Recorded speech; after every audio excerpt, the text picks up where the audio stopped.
He looked down, and the ground was covered in bright red meat paste. They entered the last base of the White Wolf. Suddenly, a strong stench of rotting corpses hit him in the face. As Ji Jishu walked in, the soles of his shoes felt sticky and heavy. It was like stepping on a damp army blanket. Ji Jishu arrived at the White Wolf Organization's base. Now, the White Wolf Organization no longer exists. His revenge mission has come to an end. The most important thing now is to take over everything left by the White Wolf Organization. After opening the final passage, according to regulations, when Level 1 alert status is activated, all personnel must maintain their original positions. This is the only way to ensure all institutions function properly. Meanwhile, however, just at that moment, an alarm sounded. Attention all members of the Truth Society, the mechanical reincarnation facility is under attack again. All members, please enter Level 1 alert status immediately. This sudden situation delighted Galen greatly, and because of the friendly bookstore owner, a counterattack was launched, which ultimately led to the Truth Society's heavy losses. Garen, upon hearing this, knew the situation was settled. So he closed his eyes. No matter how much he explains now, it won't change the outcome. You seem to have been investigating that bookstore, and have a great deal of hostility towards its owner. Someone from Mitai just contacted us. They confirmed that it was the bookstore owner who summoned the Elf King, so we have reason to suspect that you acted out of selfish motives. Is underestimating the enemy's formidable strength. You haven't finished speaking. Mundo interrupted him. You don't need to say these things to me. As far as I know.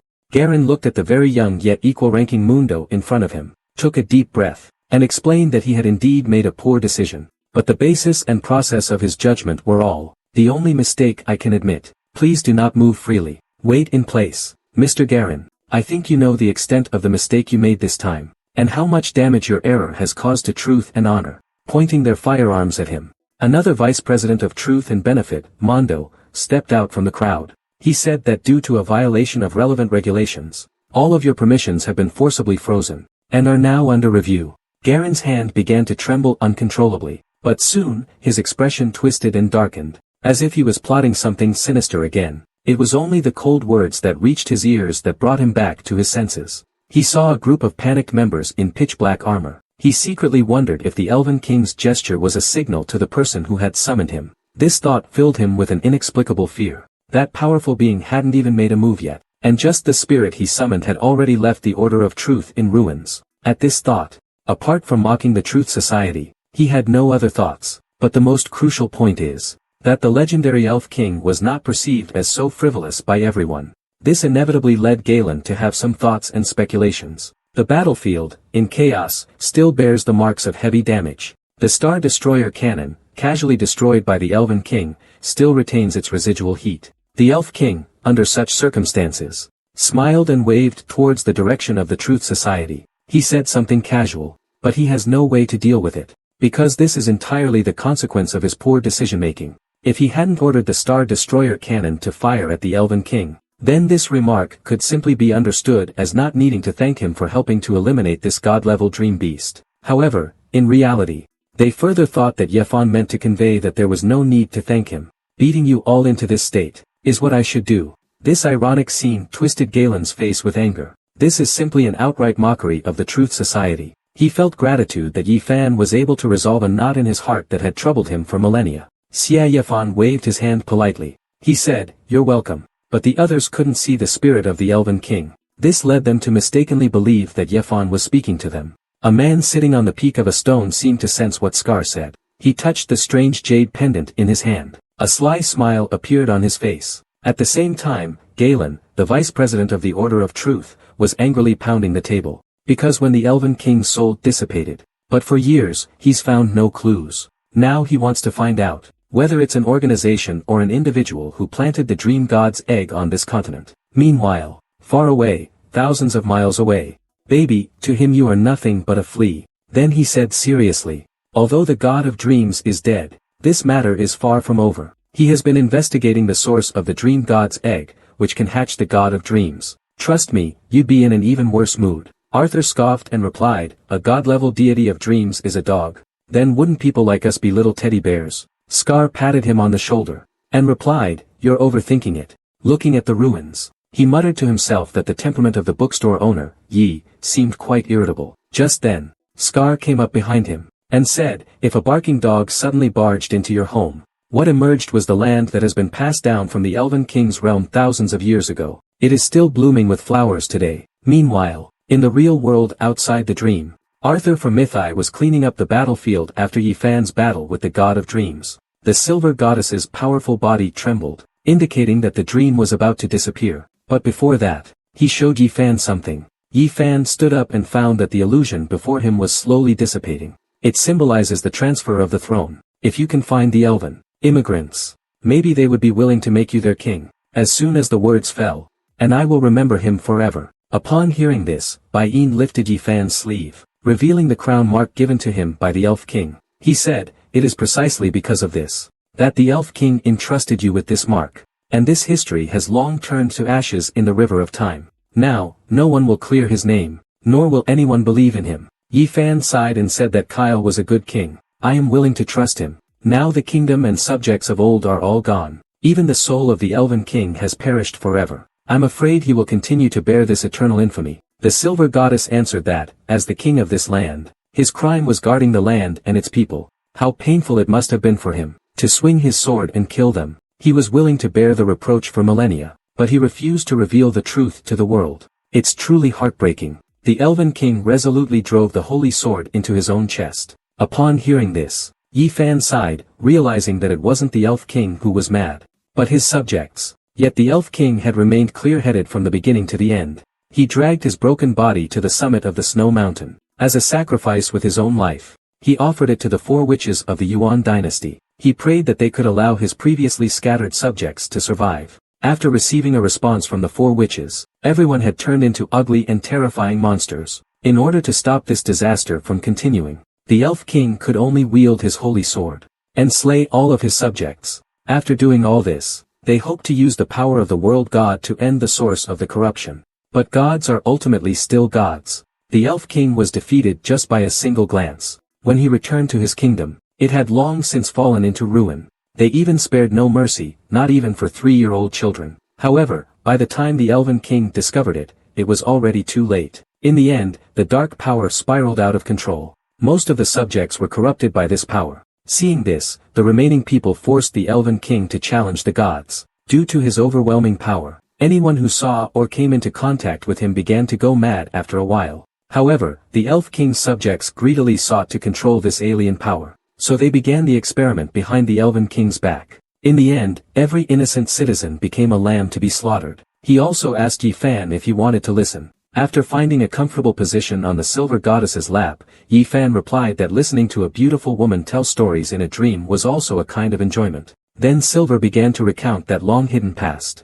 That event occurred during the transition between the second and third epochs. At that time, the Elf King and his subjects faced the most powerful and ancient existence in the darkness. And I can feel that your spirit is even more exhausted than last time. It seems you made quite a commotion before coming here. So Yi Fan then told Bai Yin what had happened, and expressed regret over the end of the Elf King's reign. But unexpectedly, Bai Yin said he knew the truth about the Elf King incident. Because the first time he dreamed of the silver goddess, he was also lying like this on her. Yi Fan responded, indeed, it's been a long time. Bai Yin, I accidentally wandered into your dream. Bai Yin replied, to be precise, you were caught in my dream. The surrounding scene shifted to a world of ice and snow. A familiar voice whispered in his ear, long time no see. Yi Fan felt the warmth of the other person's soft body. This feeling was very familiar to him. So, he walked forward, and found that the scene had transformed into a realm full of elves. At this moment, they were forcing the Elf King to challenge the Dark God.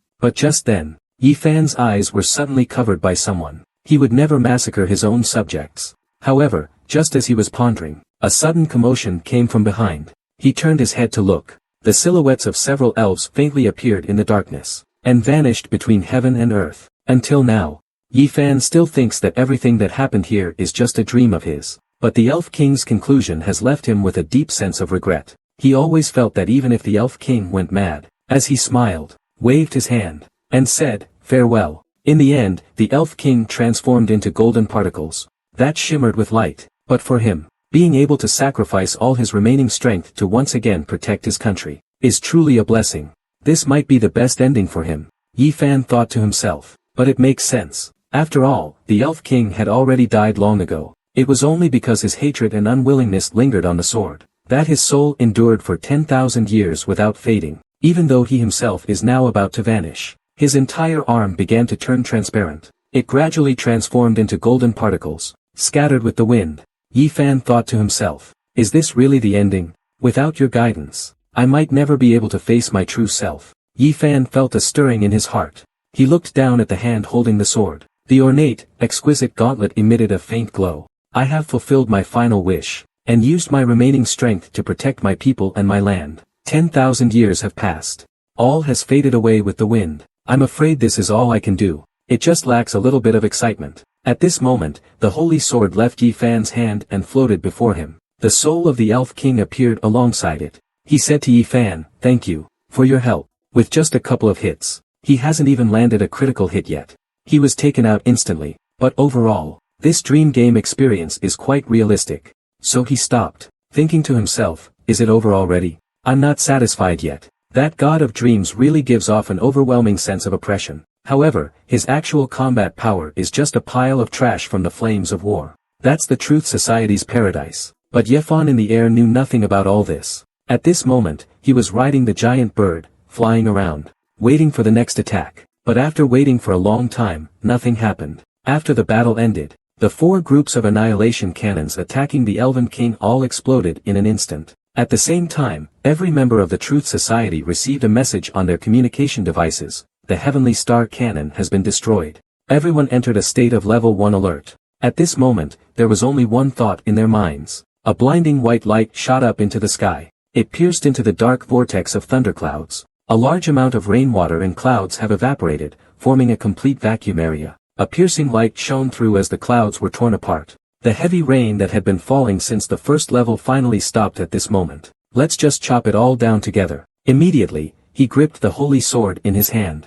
He soared into the sky on the giant bird. He dreamed that the blazing sword in his hand cleaved everything from top to bottom. It collided violently with the annihilation cannon. It reached the battlefield in the blink of an eye. At this moment, Yi Fan, who was controlling the Elven King's body, was somewhat surprised. He wondered to himself, is this a second stage attack? Or is it just a minion summoned by the god of dreams from earlier? Forget what it is. He does not listen to the advice. 4 groups of star destroyers were activated continuously. They launched an attack on the Elven King. In this way, the massive energy converged into a beam of light. With a breath of destruction, he believes that since it is a creature from a dream, the Elf King is a dream beast. He more obsessively thinks that the struggle between dream beasts lacks justice. It is merely the survival of the fittest among themselves. Even if someone suggests that the Elf King might be on the side of justice, this energy was actually the star annihilation cannon of the Council of Truth. And its target was the Elf King in the sky. The one who gave the attack order was none other than the Vice President of the Council of Truth, gaining, because it was clearly pointed out in the analysis report, that the Elf King came from a dream. Or you could say it was Yi Fan. Once again, he raised the holy sword in his hand. And a sharp killing intent flashed in his eyes. Arthur suddenly looked up. He was instantly shocked. But at that moment, his expression suddenly changed. Everyone's communicators emitted a warning. A high-energy reactor appeared ahead. At the same time, the Elf King in the sky. Scar replied casually, the owner of the bookstore. Yi Fan, Boss Yi. Arthur let out a sigh of relief when he heard the name. And his tense mood relaxed. The one here is indeed King Kale of the Elves. He has been speaking in my mind for over a decade. I'm very familiar with him. Arthur asked in surprise, who the holy sword was handed over to. He hadn't expected it to be on such a grand scale. He then took a deep breath, and told Arthur that the holy sword had just been transferred, by the Council of Elders a few days ago, and you don't have to doubt it. He had already arrived at the battlefield and rushed over. Scar was standing on the ruins of one of the buildings, looking into the distance at the mythical scene. His eyes filled with awe. Although he had expected the bookstore owner to step in, Arthur's pupils suddenly constricted. That holy sword should be in the hands of the valiant knight Scar. So he took out his communicator and called Scar. But just as he was about to question him, Scar spoke first, telling him to calm down, and turned into a curse. Since Kale hasn't been resurrected, there is only one possibility. Someone has awakened this ancient spirit. Thinking of this.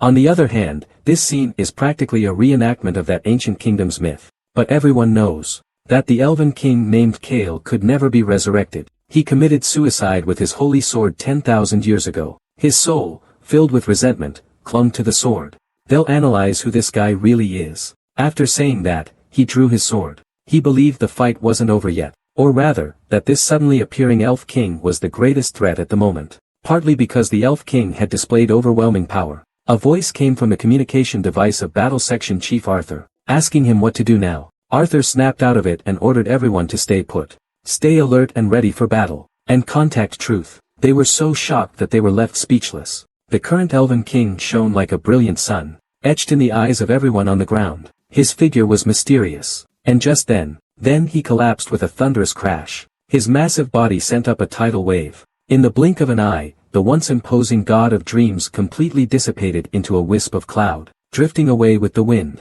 At this moment, the people on the ground witnessed this magnificent, myth-like scene. A powerful wave of sword energy burst forth from it. The god of dreams didn't even have a chance to fight back. He was pierced through the chest by the sword's frost.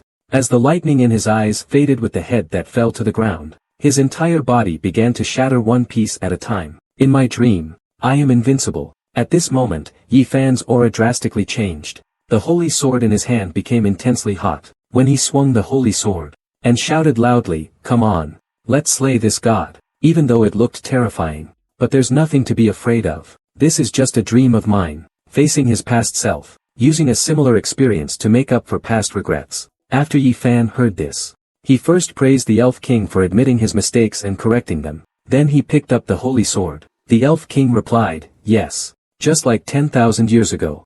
His arrival poses a severe threat to the people of this land. This time, I will follow your will." And challenged the gods once more. But just as he wondered why Scar was so confident, a dazzling golden light streaked across the sky, charged straight at the dream beast. Yi Fan appeared, controlling the body of the Elf King. He asked the Elf King, who was parasitizing the holy sword, "Is this the god of dreams you spoke of? This beast is practically digging its own grave." As soon as these words were spoken, the two, who were initially full of fighting spirit, were instantly doused with cold water. They stood in the pouring rain, at a loss for what to do. Meanwhile, Arthur, the combat division chief of Metai, received the same response from Scar. He swore in the name of the great knight Scar, that he would give his all in the upcoming battle. At that moment, Scar's call came in. His senior brother excitedly announced he was fully prepared for the fight. However, Scar on the other end of the line said they should be ready for the aftermath. "What matters is that we serve as the first line of defense. Even if it means death, I must give it my all,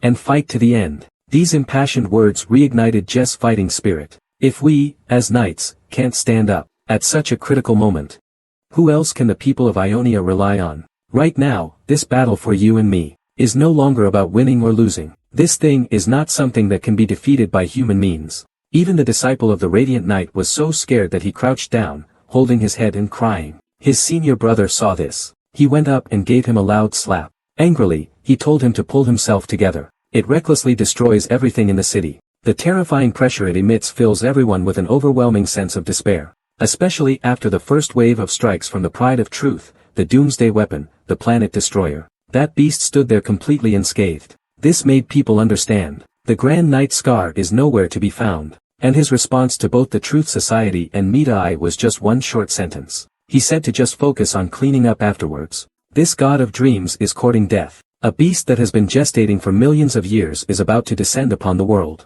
His most terrifying power is that he can open a portal between dreams and reality. If he is not eliminated in time, then more and more dream beasts will descend from the dream realm. By that time, the entire world will be in chaos. But at such a critical life and death moment. At this moment, both the Truth Society and Metai had activated a level 1 alert. For the first time in history, the Truth Society activated 4-star cannons aimed at the God of Dreams. Metai had also sent out their elite forces, ready for a fight to the death. Because the so-called God of Dreams, the God of Dreams, raised a giant axe, once again unleashing an overwhelming pressure. Ji Jishu knew that staying any longer would only lead to death. Then he turned and left, but also secretly murdering tens of thousands of civilians. He even sacrificed the White Wolf organization that he had painstakingly built over centuries. Yet, until his death, the god he yearned for didn't glance at him even once. At that moment, because he had received the Iron Will from Yi Fan. At this moment, Ji Jishu looked at Chris,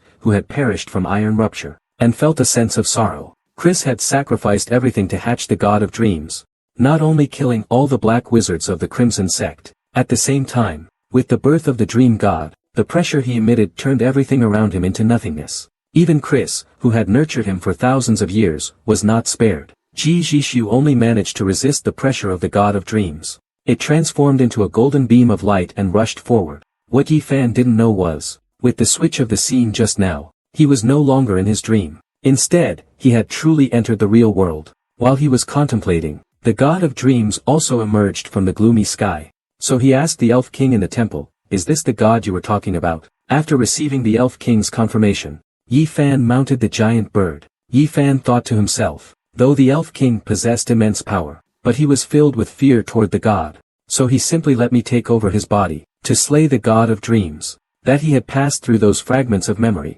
and entered the Elf King's memories. Then he became him. The current scene clearly indicates that the great treasure is about to appear, and this boss is the god of dreams the Elf King spoke of. While the Elf King's soul was now residing in the Holy Sword, his mount descended from the sky, and came to his side. The surroundings shifted from ruins to a blood-red sky.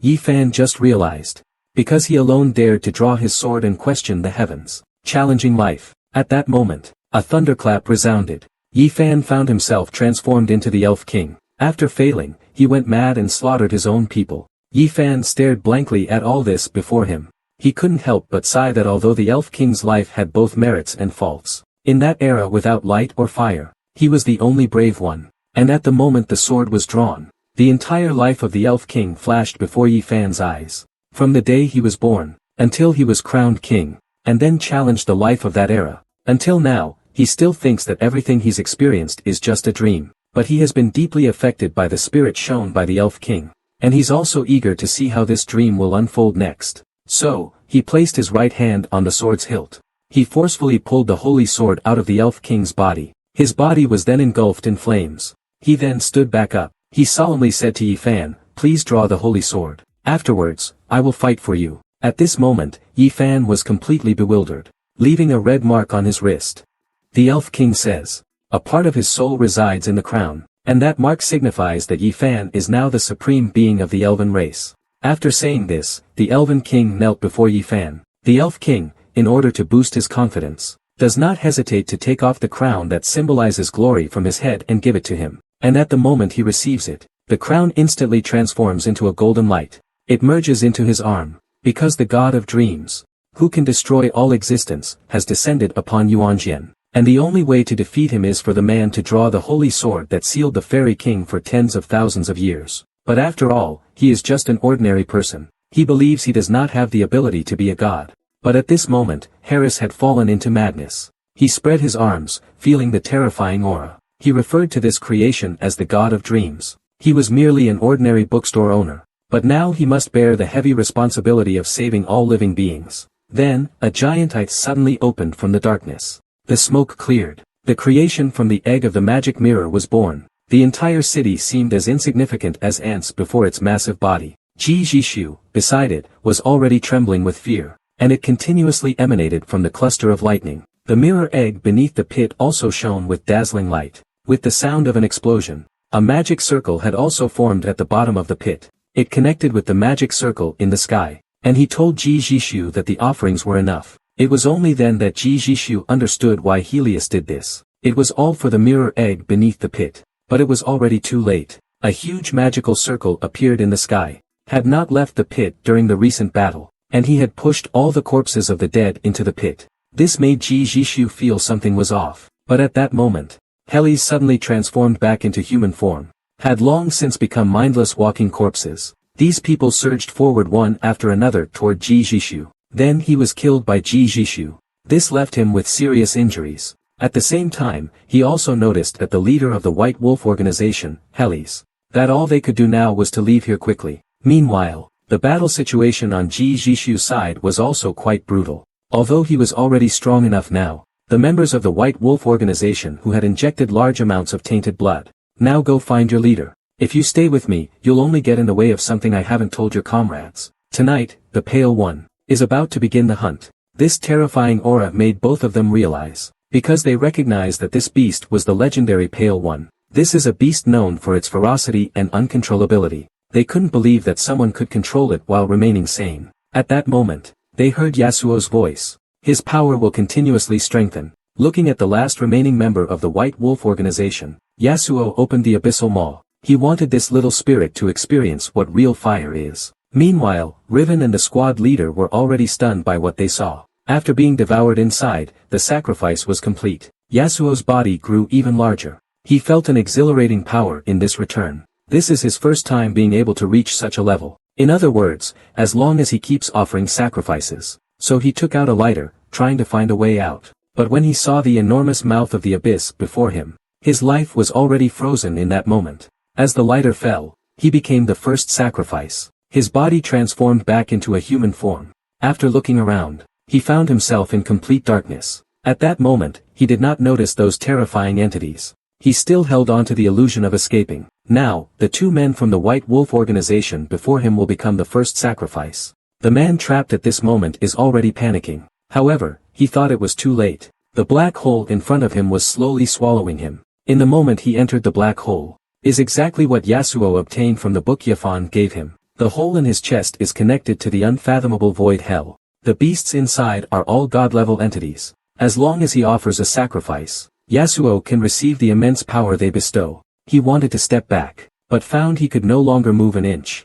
because at that moment, Yasuo had transformed into a massive beast. The man and his companions were all tightly entangled. This immense power. At that moment, the man suddenly realized, Yasuo's chest, which should have been pierced by the ice, had instead turned into a black hole resembling the vast starry sky. The terrifying aura emanating from it instinctively filled him with fear. But just as he was feeling triumphant, a look of shock appeared on his face, because Yasuo suddenly reached out and grabbed his spear, and said, "Little wolf pup, you should have aimed for my head earlier." The man transformed into a giant grey dragon. With one strike, he froze through the enemy's chest. He was convinced that the force of this strike was enough to shatter all of the enemy's internal organs. Even if this man named Yasuo had incredible regenerative abilities, there's no way he could survive. The man's spear immediately pierced through Yasuo's chest. Riven, standing beside him, was utterly shocked. At that moment, their previously unconscious companion also woke up. He remarked that the true power of the man's move was that it shattered the enemy's internal organs completely. No matter how strong the healing ability, death was inevitable. The man could no longer hold back. He raised his spear and unleashed his ultimate move. Upon seeing this, Yasuo thought to himself, this is bad. Such speed, there's no way to dodge it. However, Yasuo arrogantly declared that this huge wolf seemed very strong. In fact, he is as weak as a wild dog. A single finger can crush him. Once these words were spoken, the filthy blood of the beast swelled increasingly within the man's body. A huge grey wolf suddenly appeared before Yasuo. Seeing this, Riven worriedly said to Yasuo that he must be careful. His eyes were filled with fear, because the man opposite him had also injected himself with a vial of filthy blood. But what the man injected wasn't curative. It was something that could greatly enhance strength. It turned him into a beast. When you return, make sure to send my regards to your leader. That stylish move, and those domineering words, had already captivated Raven completely. But in the next second, and applied it to Raven's shoulder. Almost instantly, Raven's injuries healed completely. He then drew the blade of the storm from his back. Then he told Raven that she would no longer be harmed. What should you do next, Yasuo? And he would definitely kneel in front of Yi Fan and say, I understand. At this moment, Yasuo made a decision. You must take this opportunity to perform well. So he took out a vial of therapeutic tainted blood. But everything is interconnected. Thinking of this, Yasuo's admiration for Yi Fan grew even stronger. He believed that if Yi Fan were here, he would surely explain it to him. The bookstore owner gave me a chance to sell Jijishu a favor. This would make our future work go more smoothly. All of this is part of his plan. What a brilliant and bold scheme this is. It all seems so casual. The current situation has all been driven by the bookstore owner. He guided me out of the control of the Truth Society. He hinted again that I should help Jijishuan. If I hadn't gone to the Truth Society today, I wouldn't have passed by here. Thinking of this, Yasuo revealed a look of wisdom. He secretly thought, this is definitely not a coincidence. It is a scheme set up by that master. But not only did they fail, they almost died here. Yasuo was very confused after hearing this. How did the spider and white wolf start fighting so quickly? Yet it just so happened that I ran into it. The woman said her name was Riven. They're from the spider organization. They were ambushed by the enemy here. They were trying to break out and report what happened here to the leader to maintain order. Before he could react, Yasuo had him by the throat. In the next moment, he lost consciousness and collapsed to the ground. After doing all this, Yasuo asked the woman lying on the ground who she was. Why was she being hunted by the White Wolf organization? At that moment, he suddenly realized. Yasuo had vanished the instant the spear hit the ground. The man was utterly confused. Yasuo lunged at the man's companion with incredible speed. The companion was shocked and terrified, casually tossed aside what was in his hand. At the same time, the man's spear slammed hard into the ground where he stood. As the thick smoke gradually cleared, the man had a feeling that something was off. Even the hand holding the spear was trembling. He let out a loud roar, pushing off the ground and leaping into the air. He raised the spear and thrust it at Yasuo. Seeing this, Yasuo, nor to pick a fight. I just want the noise to stop. And by the way, I'll take you out too. As soon as these words were spoken, the man was so furious he gritted his teeth. But he's not the same person he once was. From the moment Yasuo saw the man, he guessed from his arrogant demeanor and bloodthirsty scent that he was with the White Wolf organization. So, Yasuo arrogantly said, my purpose here isn't to joke around. As for those so-called lone hunters, they're just people without any organization to take them in. They are merely small fries with neither strength nor background. Before receiving help from Fan, Yasuo, that's true. Hearing this, the man burst into laughter. He arrogantly said that lone hunters are just here to join the fun. You're here to make jokes, right, brother? If you don't want to die, you better get lost quickly. The man saw Yasuo's calm demeanor, and, sensing some strength, cautiously asked, who are you, and why are you here? Yasuo replied that he was just a wandering hunter. He, in utter despair, is praying for a miracle from heaven to save himself and his teammates. Whether it is coincidence or a true response from heaven, a thunderclap suddenly falls from the sky. Then, a dashing figure appeared behind them. It was none other than Yasuo, who happened to be passing by. Do you have any manners? A man holding a long gun is invincible in this world. Yet now he is bullying a weak woman in a narrow alley. Little does he know this will be the most regrettable decision of his life. Because just as the man intends to end the woman before him, but just at that moment, a magnetic voice sounded behind them. Not sleeping in the middle of the night, coming to a little alley to kill people, and disturbing others from resting. He said all of this was a setup by a mysterious figure. Now, all Raven could do was pray for a miracle. Whether it's that Lord himself, or someone he sent. As long as they can save me and the squad leader. It struck the masked man's hand. Raven was pleasantly surprised to find the squad leader still alive. But what good is that? His body was already pinned under the stone. In his utter despair, Raven remembered what Jishu had said. He then used a weapon to slash Raven's eye. He reached out and grabbed Raven's cheek. He also wanted to cut off his tongue. In a moment of crisis, a gunshot rang out, lifting Raven into the air. He said that if Raven could say something nice, he might consider giving up a way out, but the stubborn Raven only responded with a "get lost." This infuriated the masked man. As soon as he finished speaking, a dark figure descended, and the moment he landed, the traps set by Raven were burned out. Then the masked man walked over. Now the entire 20-meter radius was under her control. If he didn't want to die, he should leave quickly. The masked man laughed loudly upon hearing this. He implied that this little thing couldn't hurt him. Besides, he didn't even need to take action. The masked man couldn't believe how weak Raven was. After taking off the mask, she began to mock him. But just as the masked man was about to walk over and finish Raven off, he suddenly realized that he was surrounded by steel wires. At that moment, Raven said this was a trap she had set earlier. He was so fast that Raven had no time to dodge. He was directly kicked several meters away, and slammed hard into the wall. The enormous impact made Raven spit out blood. Sensing danger, he immediately lifted his skirt. He threw the hidden throwing knife from his thigh. The man opposite him swung his weapon and deflected all the knives. Then, at incredible speed, he rushed in front of Raven. However, in the next moment, the squad leader's body was thrown into the air. Raven was so frightened that he stood there in shock. He couldn't believe that the squad leader who had just protected him had now lost his life. At that moment, a terrifying figure appeared behind him. The squad leader loudly reprimanded him that if he didn't leave, we would all probably die here. After hearing this, Raven no longer hesitated. He began to run hard in the direction where Jishu was. At the same time, he silently prayed that his squad leader would be safe and sound. Their squad leader saved him with dual pistols. Then he told Raven to leave here. He would hold off the beasts himself. Hurry and tell the leader about the situation here. Raven was about to say something, and it quickly turned into a one-sided slaughter. This newcomer named Rui, when intended to inform Jishuan about the situation here,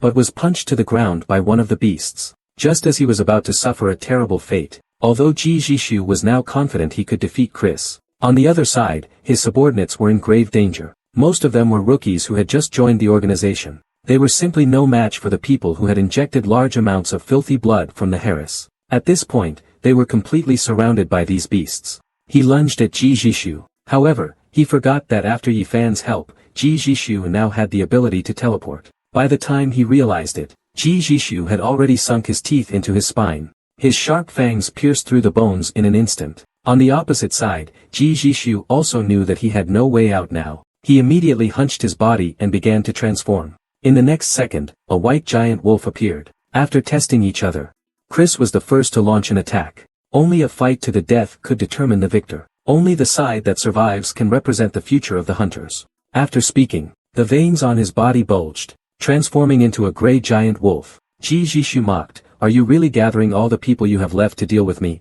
That would truly be an honor." Chris chuckled in response. He stated that talking more was pointless now. Both sides had no way out anymore. More of Chris's men arrived.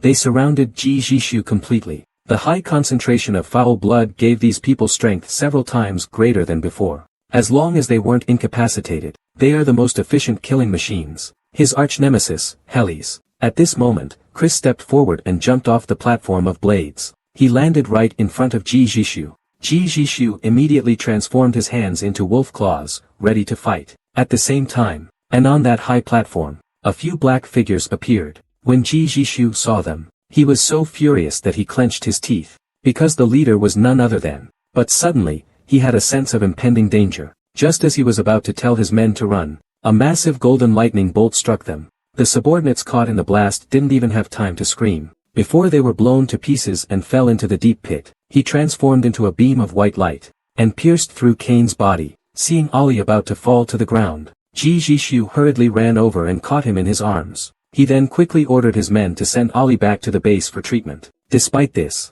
he still didn't take a single step back, because protecting Jizixu was his only mission since childhood. Just as he was about to collapse, Jizixu, beside him, unleashed all his power and attacked Kane. At such a close distance, Ji Jishu had no time to dodge. At the critical moment, Ari stood in front of him, weapon in hand. The immense impact made Ari cough up a mouthful of blood. However, just as he was pondering this, Bai-En suddenly burst forth from the ground. He launched an attack at Ji Jishu. By the time Ji Jishu reacted, Kane's fist had already come crashing down. Who has faced life and death countless times, he has never seen such a terrifying sight. Although before this, he knew the White Wolf organization had committed massacres, but he never expected they could do something so horrific. The most terrifying thing is, there are piles of corpses like mountains here, abandoned and forsaken. This is beyond what any human could do, even for him, as a hunter. Immediately after, an order was issued to launch a full-scale attack. However, when they arrived at the entrance created by the explosion,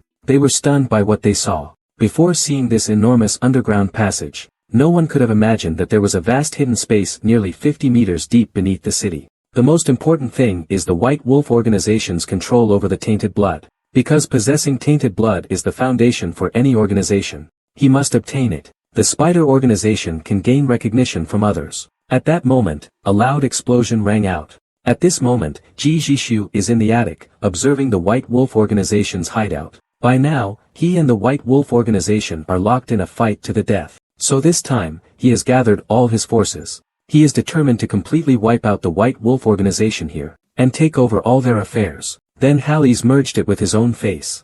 The Spider organization can come as it pleases. But since they're here, they shouldn't think of leaving. After finishing all this, he took Kane to face the battle. Victory to you, my master. After Halley's took over, flames ignited in his hands. In an instant, Akali's head was reduced to a mere skeleton. Then he told Akali, now it's your time to shine. Akali was thrilled after hearing this. He immediately stuck both hands into his neck. The next second, he actually removed his own head and handed it to Rise. He even said, it is my honor to become one with you. He told Kane in front of him, after the injection, go stop the enemies outside. At that time, Kane would be several times stronger than now. However, Kane's face revealed a look of fear. Because he knew after the injection, he would wait for his zombie death. Rise was furious upon hearing this. At this critical moment, he cannot afford any mistakes. He simply snapped his fingers. And behind him, Akali brought out a large amount of foul blood. Another subordinate, Kane, suddenly walked in. His enormous body was the result of injecting large amounts of corrupted blood.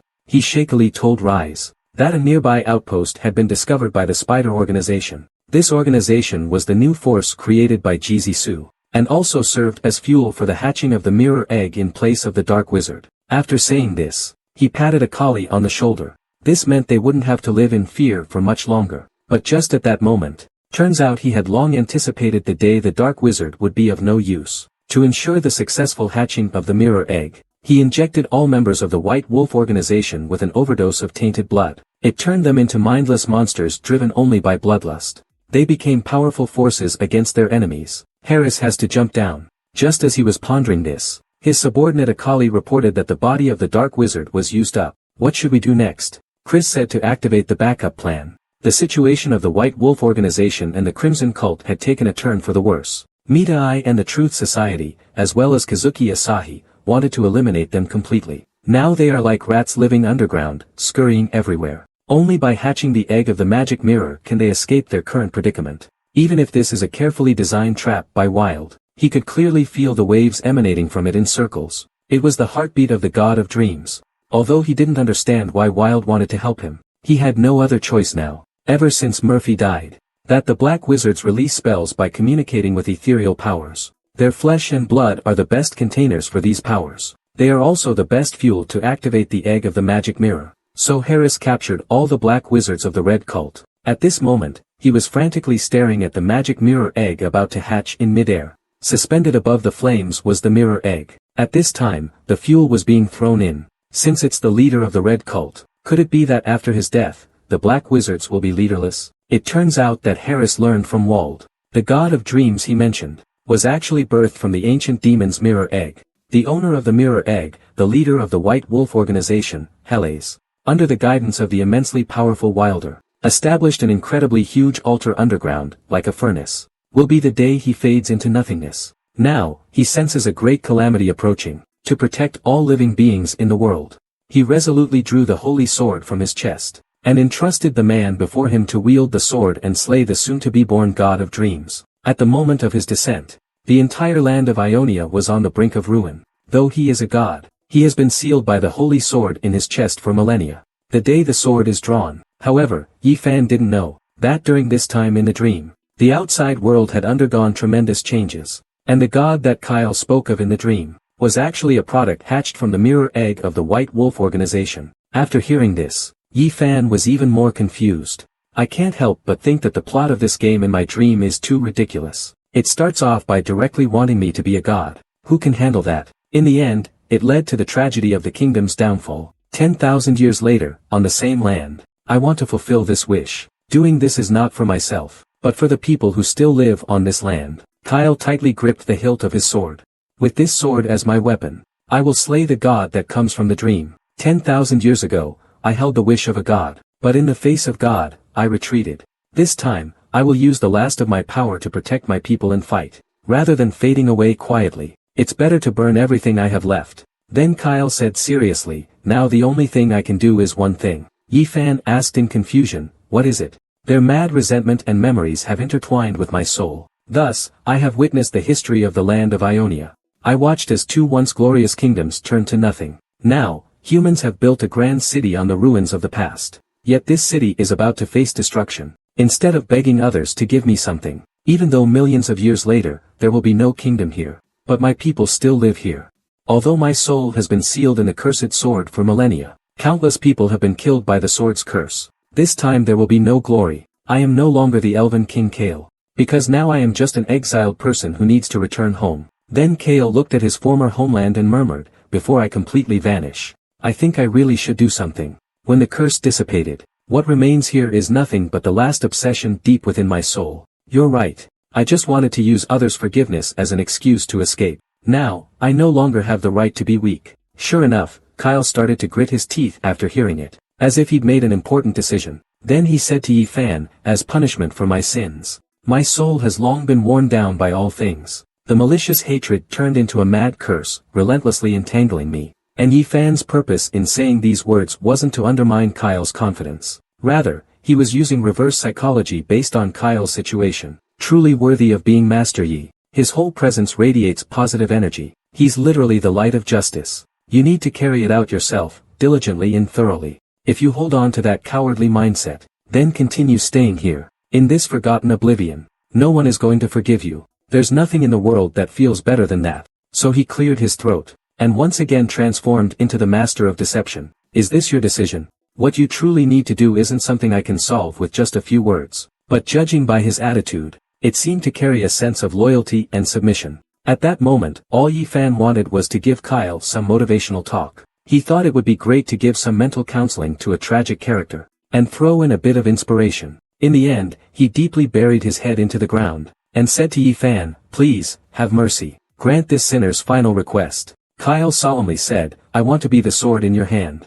However, Yi Fan didn't quite understand what Kyle meant by that. Tears were already streaming down. The hand holding the sword was trembling uncontrollably. Blood was pouring from the wound, pooling on the ground. Looking at Yi Fan standing before him, his mind was racing with countless thoughts. After saying this, Yi Fan patted Kyle's shoulder, and urged him to think carefully about what he should do. And no one is his savior. Only he can save himself now. After hearing these impassioned words, you are just continuously retreating, waiting for others to forgive you. Have you ever thought that during your inaction, the suffering your people endure may far exceed your own? You clearly possess great power, yet here you wallow in self-pity. It seems more like you're giving yourself an excuse to avoid this responsibility. All these thousands of years, you haven't made any progress at all. In fact, your actions have no meaning whatsoever, only cowardice. Have you ever thought about what happened to your country afterward? Did the surviving people end up living lives of hardship and displacement? Have you rebuilt your home somewhere? Resulting in a psychological barrier where he feels that everything he hears is a reprimand.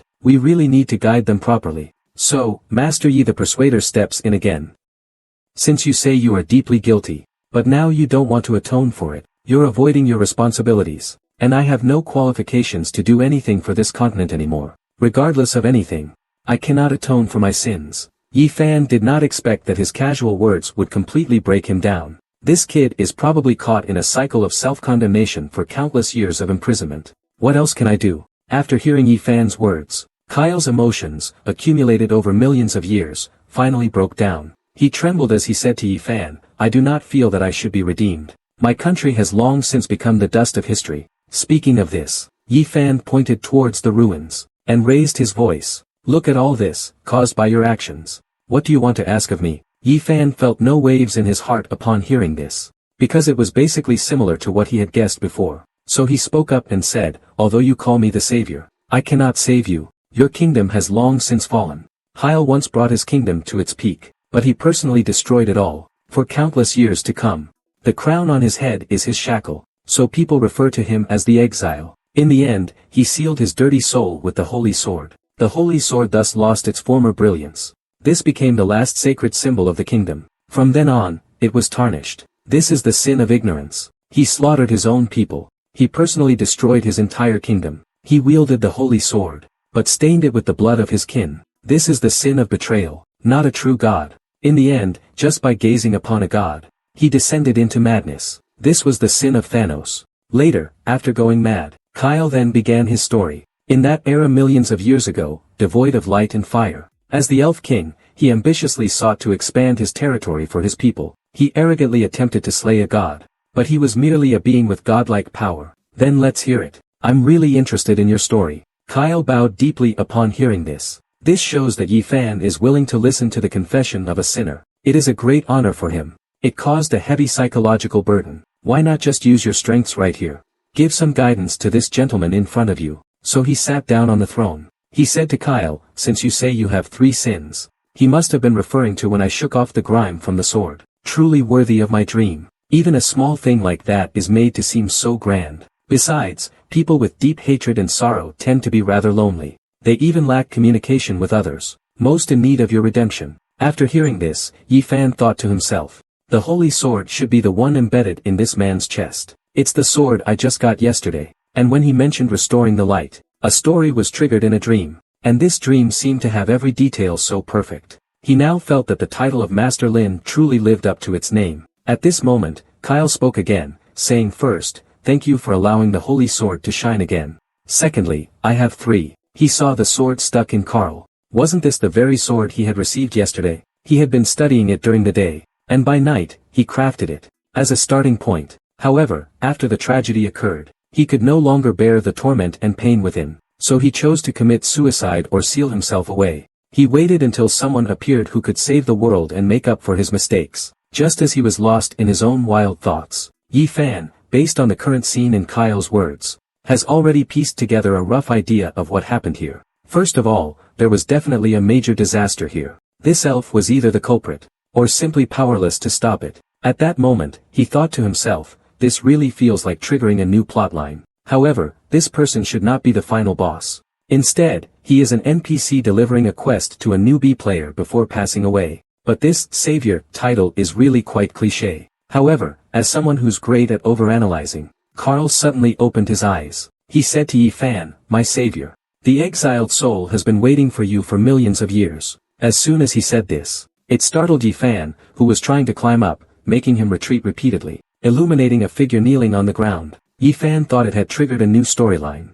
He intended to climb up for a closer look, unaware that this was the soul of the elf King Kale, a god-level being from the first era. Just then, unknowingly, he had reached the altar at the center of the ruins. But suddenly, he froze in place, because the scene before him was simply too shocking. In the center of the altar, a dazzling beam of light could be seen, and recorded all the appearances of the corpses. After waking up, he would rely on his memory to draw them and show them to Ash. Maybe it could help with his efforts to restore his family's honor. After leaving here, Yi Fan continued to explore further. These familiar people and things appeared in his dream. It made him more certain that this dream was born from his thoughts at night. Thinking of this, he reached out his left hand. He fabricated a notebook out of thin air. He noticed that these people all had long ears, and it is connected to the head. It's not a decoration. This reminded him of the elven princess Aishi, who visited the shop a few days ago. The young lady who likes to lean on Spuller left a deep impression on him, but at the same time, there was a hint of pleasure in his heart.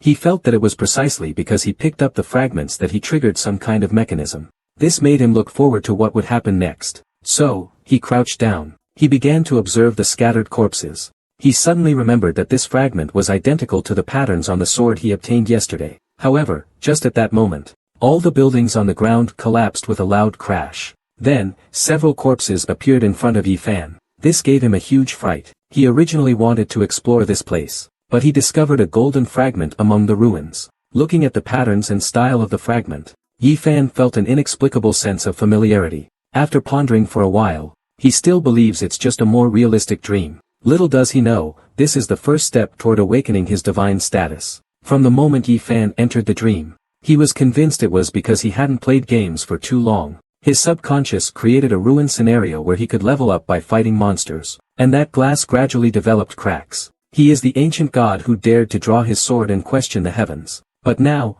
burdened with guilt, he kneels before an ordinary man, bowing in submission. Yet, the man in front of him remains unmoved by it all.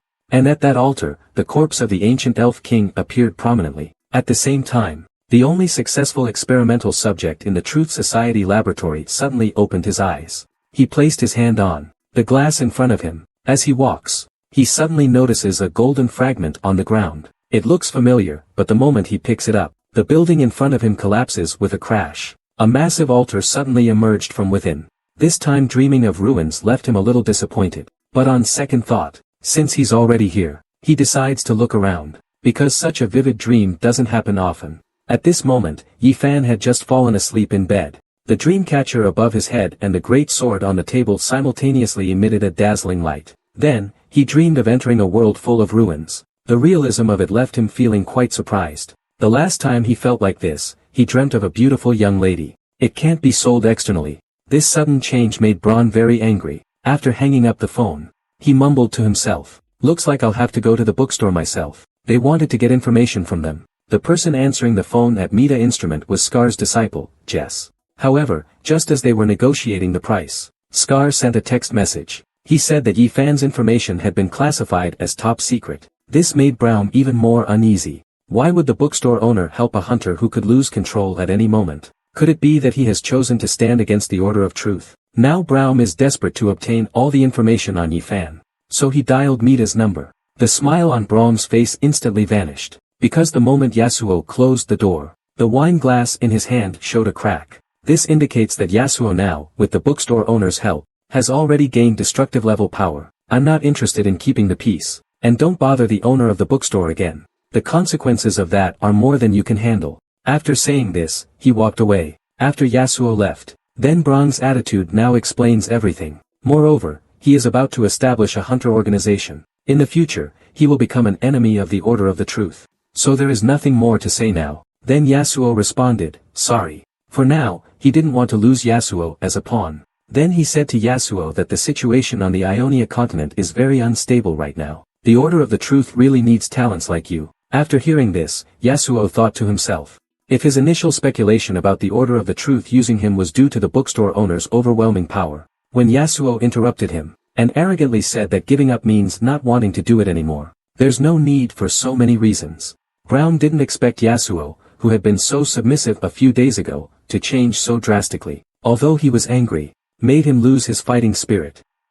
So Brown asked Mr. Yasuo, a few days ago, you were still full of confidence in completing the mission. Why did you suddenly choose to give up? He hadn't finished speaking, but after leaving the bookstore, Yasuo hasn't made any moves. In other words, he chose to give up right after starting the mission. Brown felt that there must be an unknown secret behind this. It can't just be that a chat with the bookstore owner. As far as he knew, Yasuo had only made one attempt in the past 3 days. That was when he observed the bookstore run by the god-level expert. Then he entered the bookstore, and during that time, he hadn't had any impulsive confrontation with the shop owner. But only 3 days later, Yasuo found Brown. He expressed that he was giving up all tasks, and would no longer serve the Truth Society in the future. This left Brune very confused.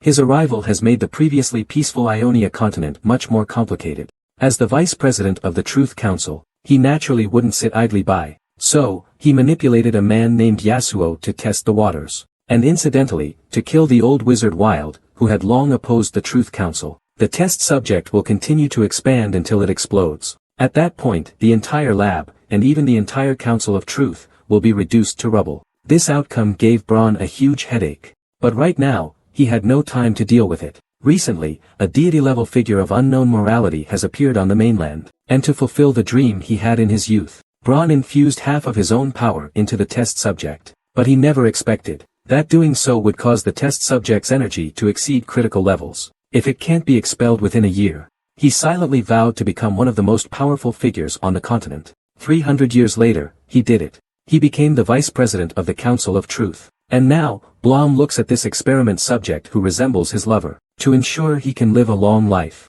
With just one glance, he fell in love with Aishi at first sight. But as the proud elf princess, how could she ever fall for an ordinary human? After being rejected, Blom left heartbroken. Out of 3,000 test subjects, only one survived in the end. Coincidentally, this person looks remarkably similar to the elf princess Aishi. Moreover, he had a complicated past with Aishi when he was young. It turns out that 300 years ago, he traveled across the continent and arrived at the elf tribe. In just 3 days, he has advanced to the level of destruction. He wields a heavy fist. He prides himself on taking the world's people as his responsibility. Yet secretly, he is conducting human experiment plans. The initial goal of this plan is to transform ordinary people into powerful ability users. Instantly, he understood why his daughter had become this way. Meanwhile, the man in the black robe has arrived at the entrance of the Truth Society. It's time to summon below. This person is actually Yasuo, who was helped by Yi Fan. She found a path that suits her in these books. In the future, she will surely become someone like her father. After saying this, he lost consciousness and collapsed to the ground. Scar quickly caught him in his arms. At this moment, Scar's attention was drawn to an unusual book on the desk. But Kasha calmly replied, studying. Scar placed her hand on Kasha's forehead, thinking she had a fever. But Kasha said she was perfectly clear-headed, and she has already finished reading all these books. Because at that moment, Kasha was expressionlessly studying hard. The room was completely filled with all kinds of books. She had never seen her daughter like this before. Scar started to panic. She loudly asked Kasha what she was doing. But now, neither the kitchen nor the living room showed any sign of her. That's when he noticed that the books scattered on the floor were mostly about the basics of knighthood. But Kasha, who doesn't like studying, would never read these books. Scarface who strode towards Kasha's bedroom. When he opened the door, he froze once again. However, as soon as he got home, Scar was instantly stunned. The living room was empty, but on the floor, there were piles of books scattered everywhere. He couldn't help but glance at the quartz clock hanging on the wall. At this time, it should be his daughter Kasha's cooking time. The last thing is to increase the speed of capturing the remnants of the White Wolf organization. After finishing the call, he stretched out lazily. Then he decided to go home and rest for a week, to relax properly. The man in black also sheathed the sharp dagger hidden in his sleeve. Scar then called his apprentice, Jess, and gave him 3 tasks. The first task was to look for ancient texts from the First Era in his spare time. The second was to keep an eye on the suddenly appearing man in black. But after thinking it over, he decided not to, questioning a destruction-level powerhouse without solid evidence. This might cause trouble for Mitai's work. However, Scar was unaware that just as he turned to leave, this guy is at least a destruction-level powerhouse. But in Scar's memory, there's no such person on this continent. Regarding this powerful stranger who suddenly appeared, Scar wanted to step forward and question him. The two of them bumped shoulders. The man in the black robe said, "Sorry," and walked straight away. Scarface, finally realizing what happened, was shocked. Scarface could clearly sense that this man was a hunter with extremely pure bloodline, and from the aura he's emitting, he regained his former confidence. He also received a gift from Yifan. He felt like he had really hit the jackpot. However, at this moment, he didn't notice a man in a black robe walking towards him, without realizing it. But now, with Yifan's help, all the problems that troubled him for so long have vanished. He raised his hands to the sky, feeling a long-lost sense of freedom. Although he lost his weapon, later, he lost his right hand in a fierce battle with the old wizard Wild. His strength greatly weakened. The curse of the demon's sword became even more intense. This made him on the verge of losing his mind at any moment. For a great knight who has fought for years, it's almost fatal. He left the bookstore. Outside, he gazed at the gloomy rain. He deeply felt the need to calm down. For thousands of years, his mind had constantly resisted the curse of the demon sword. He felt the same overwhelming passion as when he first vowed to fight for the light. Now he clenched his fists, secretly swearing in his heart that the rest of his life would be fought for Yifan. He deeply bowed to Yifan. At this moment, he is passionately feeding the radiant knight Scar from the Ionia continent with his unique motivational speech. These words have left this middle-aged man in a daze. After listening, he only felt a surge of blood boiling in him. It was as if he had returned to his youth. In the Temple of Mythtai, take it back and study it slowly. Your brand new life begins with reading this book. A man can make powerful figures from both the celestial and demonic realms bow down to him with just one book. It's not because of how strong he is. It's because each of his books houses ancient deities. Yifan listened and thought that Scar meant he couldn't understand this book. So he comforted him, saying, "Since you have given me this sword, it means you have let go of past glory and pain. Let this book be my gift to you in return." But with the fall of that civilization, these people were sealed in the book. And the one who sealed them is, of course, this great man in front of me. Thinking of this, he stuttered, saying, "Let them be at my service." "I'm afraid I can't do that." "Make them serve you." After hearing this, he suddenly felt like he understood everything. According to this man's words, the people in the book must be great members of some advanced civilization. No matter how great a being, they will eventually disappear into the river of time. But none of that matters. What matters is that you grasp their will. But as a qualified smooth talker, how could he be stumped by such a minor issue? So he solemnly said that these people are monuments of an ancient civilization,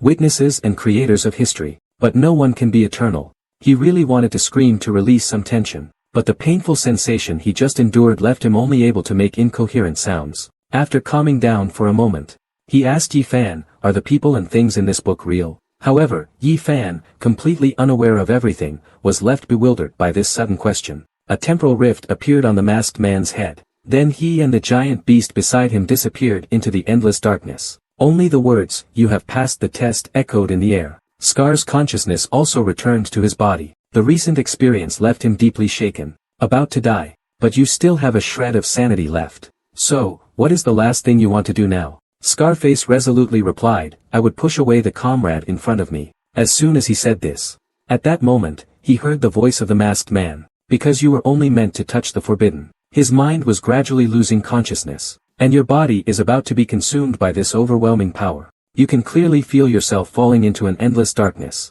He wanted to fight back. He realized that he could no longer summon his abilities. The masked man had stripped him of his powers as an esper. In an instant, his body was tightly bound by the beast. The intense pain forced him to scream uncontrollably.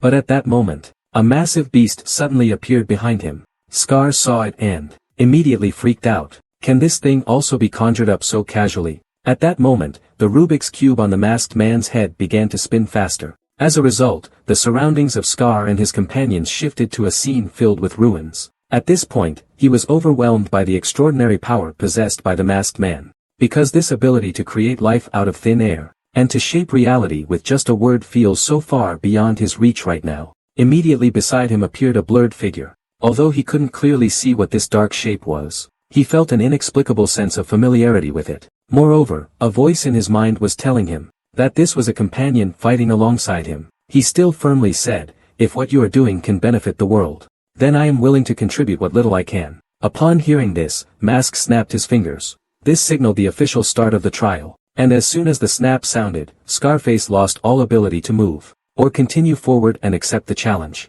Scar was completely baffled by these cryptic words. At this moment, he became even more convinced that this person was Yi Fan's external incarnation, because they both liked to say these mysterious and profound words. Although Scarface didn't understand the meaning behind these words, "This place doesn't belong anywhere. If I have to say, it's your last chance to choose before you face endless madness and gaze. Only those whose consciousness isn't devoured by the stars are worthy of becoming the lights guiding the lost gods back. So, do you want to leave this place? Please call me Mr. Y." Scarface was taken aback. The initial Y is the first letter of Yi Fan's name. Could this person be the external manifestation of that great one here? Immediately, the masked man's voice echoed again. "And what this place is?" The masked man replied, "In this space, individual names are irrelevant. If I must have a specific title, one who dares to pry into the stars. Welcome to this place." Scar turned his head to look, and saw a man wearing a mask sitting on the sofa. He immediately asked in confusion, "May I ask who you are?"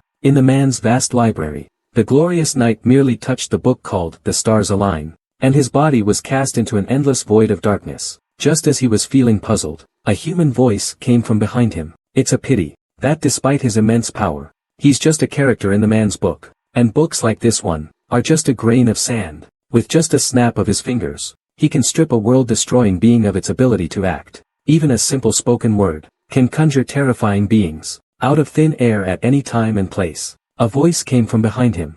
"A person attempting to spy on the stars. Welcome to this place. He is a deity, yet he wears a mask all day long." In an unknown space again, but this time, the feeling was clearly different. Because there was nothing else here, only endless darkness. While Scar was puzzled, also have their own civilizations. With a curious mindset, Scarface opened the first page of the book. In an instant, blue light surged out from the book. Then he found himself, just like last time. "Just think of it as a novel documenting another lost civilization." Scarface asked, "Does another civilization refer to the worlds beyond the stars?" Yi Fan replied, "Yes. Existences beyond the stars. The starry sky is always the highest realm. No one knows what lies hidden in that unknown darkness. But now, this god before me has taken out a book about the starry sky." At this moment, Yi Fan told him that this is a biography. It might be a bit difficult for you to understand. So he pulled out a book called When the Stars Align from the shelf, and said that this book would definitely give him a different experience.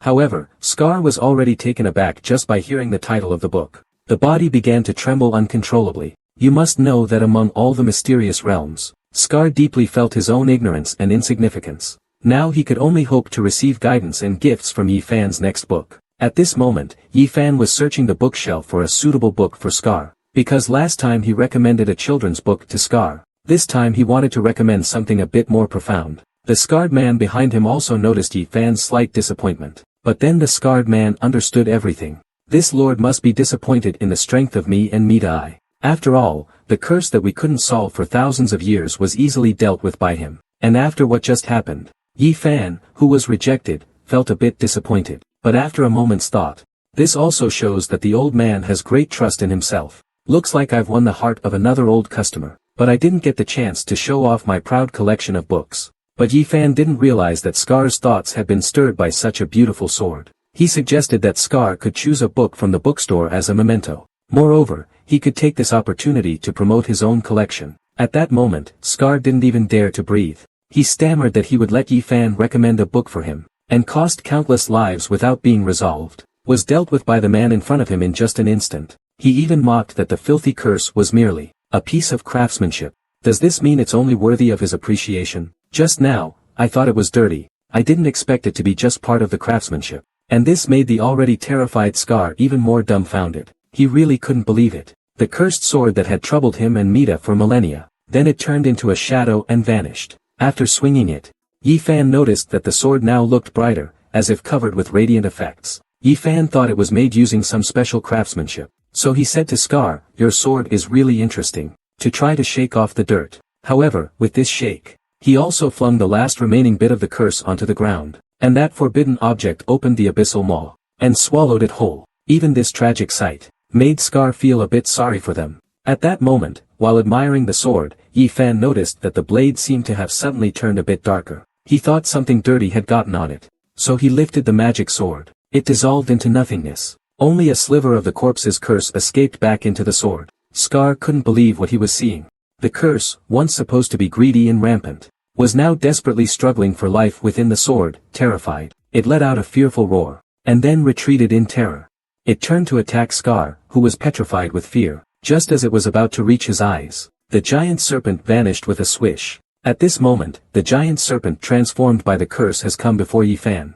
In a moment of crisis, two beasts covered in eyes emerged from the forbidden object. Upon seeing this, the giant serpent trembled. The black mist gradually transformed into a corpse, terrifying beyond belief. Scar was so scared by this sight that he stood frozen in place, unable to move. Although he couldn't see clearly what this terrifying thing was, his rational mind was telling him, this is that unfathomable forbidden object. Their primary target of attack was the sword-bearer, Yi Fan. But at this moment, Yi Fan was completely unaware of all this. He was still admiring the magnificent sword in his eyes. However, just as Scar was about to step in to help, a strange black mist suddenly surged behind Yi Fan. He was clearly a being capable of destroying the world. Yet now he was trembling in fear at what lay before him, because he was about to witness a battle between gods that had crossed millions of years. At the moment Yi Fan drew the magic sword, Scarface saw the curse within the magic sword erupting forth as corpses. Instead, it was a series of black, solidified demonic swords surrounding it. Even the nearby rose and statue, which could easily obliterate destruction-class powerhouses, were trembling in fear. But Yi Fan was completely unaware of all this. He was still lost in his own world, playing with the magic sword in his hand. Little did he know he had become the primary target of the cursed corpses. Yi Fan was so shocked by the sight that he couldn't even speak. He had never seen such a beautiful sword before. However, at this moment, Scar was on high alert, ready for battle, because in his eyes, what erupted from the blade wasn't white flames at all. Yet Yi Fan thought that Scar was afraid the sword was too sharp and might cut himself. He couldn't help but sigh internally, thinking this old guy actually cares about him. Then Yi Fan slowly pulled the sword out. In an instant, a light burst forth from the sword like white flames. The intense light instantly illuminated the entire bookstore. At this moment, Scar thought to himself, although this lord is a mysterious big shot, but still, remind him to be a bit cautious. So he stammered and said, if you want to see it, of course you can. But you must be very careful. It has the function of suppressing the spread of the curse. But once it's drawn, the curse will first attack the wielder. If their will is not firm, they might go mad on the spot, or even die. The sword, like a scorpion, pierced into his body, and forever trapped his soul within the sword. The Elf King was once considered godlike in ancient times. Even divine-level beings were helpless against the curse he left behind. The scabbard of this sword was actually added later by the people of Mythai. He even asked Scarface if he could draw the sword and take a look. As soon as those words were spoken, Scar felt even more shocked. He believed Yi Fan had instantly seen through the curse hidden in the sword. Because when the first owner of the cursed sword, the Elf King, committed suicide, because although the sword looks light, it's actually very heavy. Yet Yi Fan was able to lift it effortlessly without using any special powers. Even Scarface at his peak couldn't do that. At this moment, Yi Fan said he really liked the sword. Then Yi Fan picked up the magic sword. Looking at the magnificent sword, Yi Fan was quite fond of it. He even waved it a few times in his hand. Unexpectedly, this move made Scarface break out in a cold sweat. Yi Fan thought to himself, this is indeed another declining family. Although this sword is extremely valuable, it's at least a token of the old man's sincerity. So, he accepted it. Do you not need to reconsider? Scarface replied, I am now very certain. And I can no longer bear the pain this sword brings. You can accept it. I am extremely grateful. Now, by passing this sword to me, he likely intends to completely let go of the burdens he carries. Thinking of this, Yi Fan asked seriously, are you sure you want to give me this sword? This is your legacy, right? It seems that this sword represents a legacy. From this, I infer that this old man may have come from a family of noble military lineage. So this sword symbolizes his responsibility and honor within the family. He shouldn't be joking. And this sword looks excessively extravagant. It must be very valuable. Under normal circumstances, no one would take a sword like this into battle. Is it really necessary to take it so seriously? So Yi Fan began to daydream again. Last time, I did indeed let him hand over his inner worries and burdens for me to resolve. But he directly gave me such a valuable sword. This old guy's eyes are filled with determination and relief. It brought me an unprecedented sense of relief. Because of this, I was able to make such a firm decision. After hearing this, Yi Fan was even more confused. It's just a fairy tale book. From the looks of it, he even thought Scar, like Wild, was here to give him a gift. There was no time to think it through. Scar then pulled out The Little Prince from his coat. He even praised that this is truly a great fairy tale book. This book has greatly reduced my pain. So Scar walked in and placed the magic sword on Yi Fan's desk, and said, I've made up my mind. This is my decision. This move left Yi Fan completely baffled, because he had no idea what Scar's decision was about. This is because he had previously borrowed a fairy tale book called The Little Prince from here. Today was the due date for returning the book. Yi Fan had also suggested that he start a self-help course on inspirational quotes at his place. Once established, he would help him solve his psychological problems. But the glorious knight Scar thought that Yi Fan was going to help him with the cursed sword issue. He would endure the backlash from the demon sword. The pain, striking deep into his soul, would rob him of all his combat abilities. In order to completely resolve the cursed sword's curse that had plagued him for thousands of years, he brought the cursed sword to the door of an ordinary bookstore. At this moment, the bookstore owner was also waiting for his arrival. He was second to none, above all others. And at 50, to save the world from devastation, he resolutely wielded a cursed demon sword. From that moment on, for thousands of years, now it's time to say goodbye to this old friend. The man trained for 1 year, mastered it at 25. At only 30, he became a grand knight of glory. By the time he was 40, his combat prowess was unparalleled. So he asked, how does it feel? Doesn't it feel incredibly powerful after receiving help from that lord? With full confidence, Vane replied, that lord granted me a new life. Then Scar returned to the house. He found Capricorn, his companion for thousands of years. After seeing the research report, the elders of the Meta Council agreed with the idea of the Radiant Knight giving the cursed sword to Yi Fan. But when Vane handed the approval letter to Scar, Scar saw his completely renewed appearance, and knew immediately that he had gained great benefits from Yi Fan. Her left eye had already turned a pale blue. Now, she could see the essence of the soul directly, observing the true information engraved on the soul without any discrimination. Being able to become Yi Fan's pawn made him feel deeply honored. It was like an eagle regaining flight after losing its wings, a rebirth. How does this person look exactly like Ji Jishu? It's just that he threw in a few words of motivational talk. Is that really necessary? After leaving the bookstore, Veen first sent a message to the Mitai Elder Council. Then, she took off her glasses. Everything of mine is at your disposal. I will never let you down. After saying that, she waved her hand and left. After Vane left, Yi Fan was plunged into a storm of thoughts. After intimidating me, he was willing to help me out of my predicament. It turns out this was all a carefully orchestrated conspiracy. Thinking of this, Vane immediately stood up, and loudly declared, from now on, you can do it too. However, Yi Fan's words, full of trickery, were interpreted by one as a hint that he wanted her help in Mita to complete his grand plan. So, after realizing my intention just now, he intentionally made a move. However, Yi Fan thought he was referring to how he often helps customers find their way out of confusion. So he replied, whenever I try to understand the reasons behind my customers' suffering, I feel it's necessary to rescue them, but there's no need to regard what I do as so significant.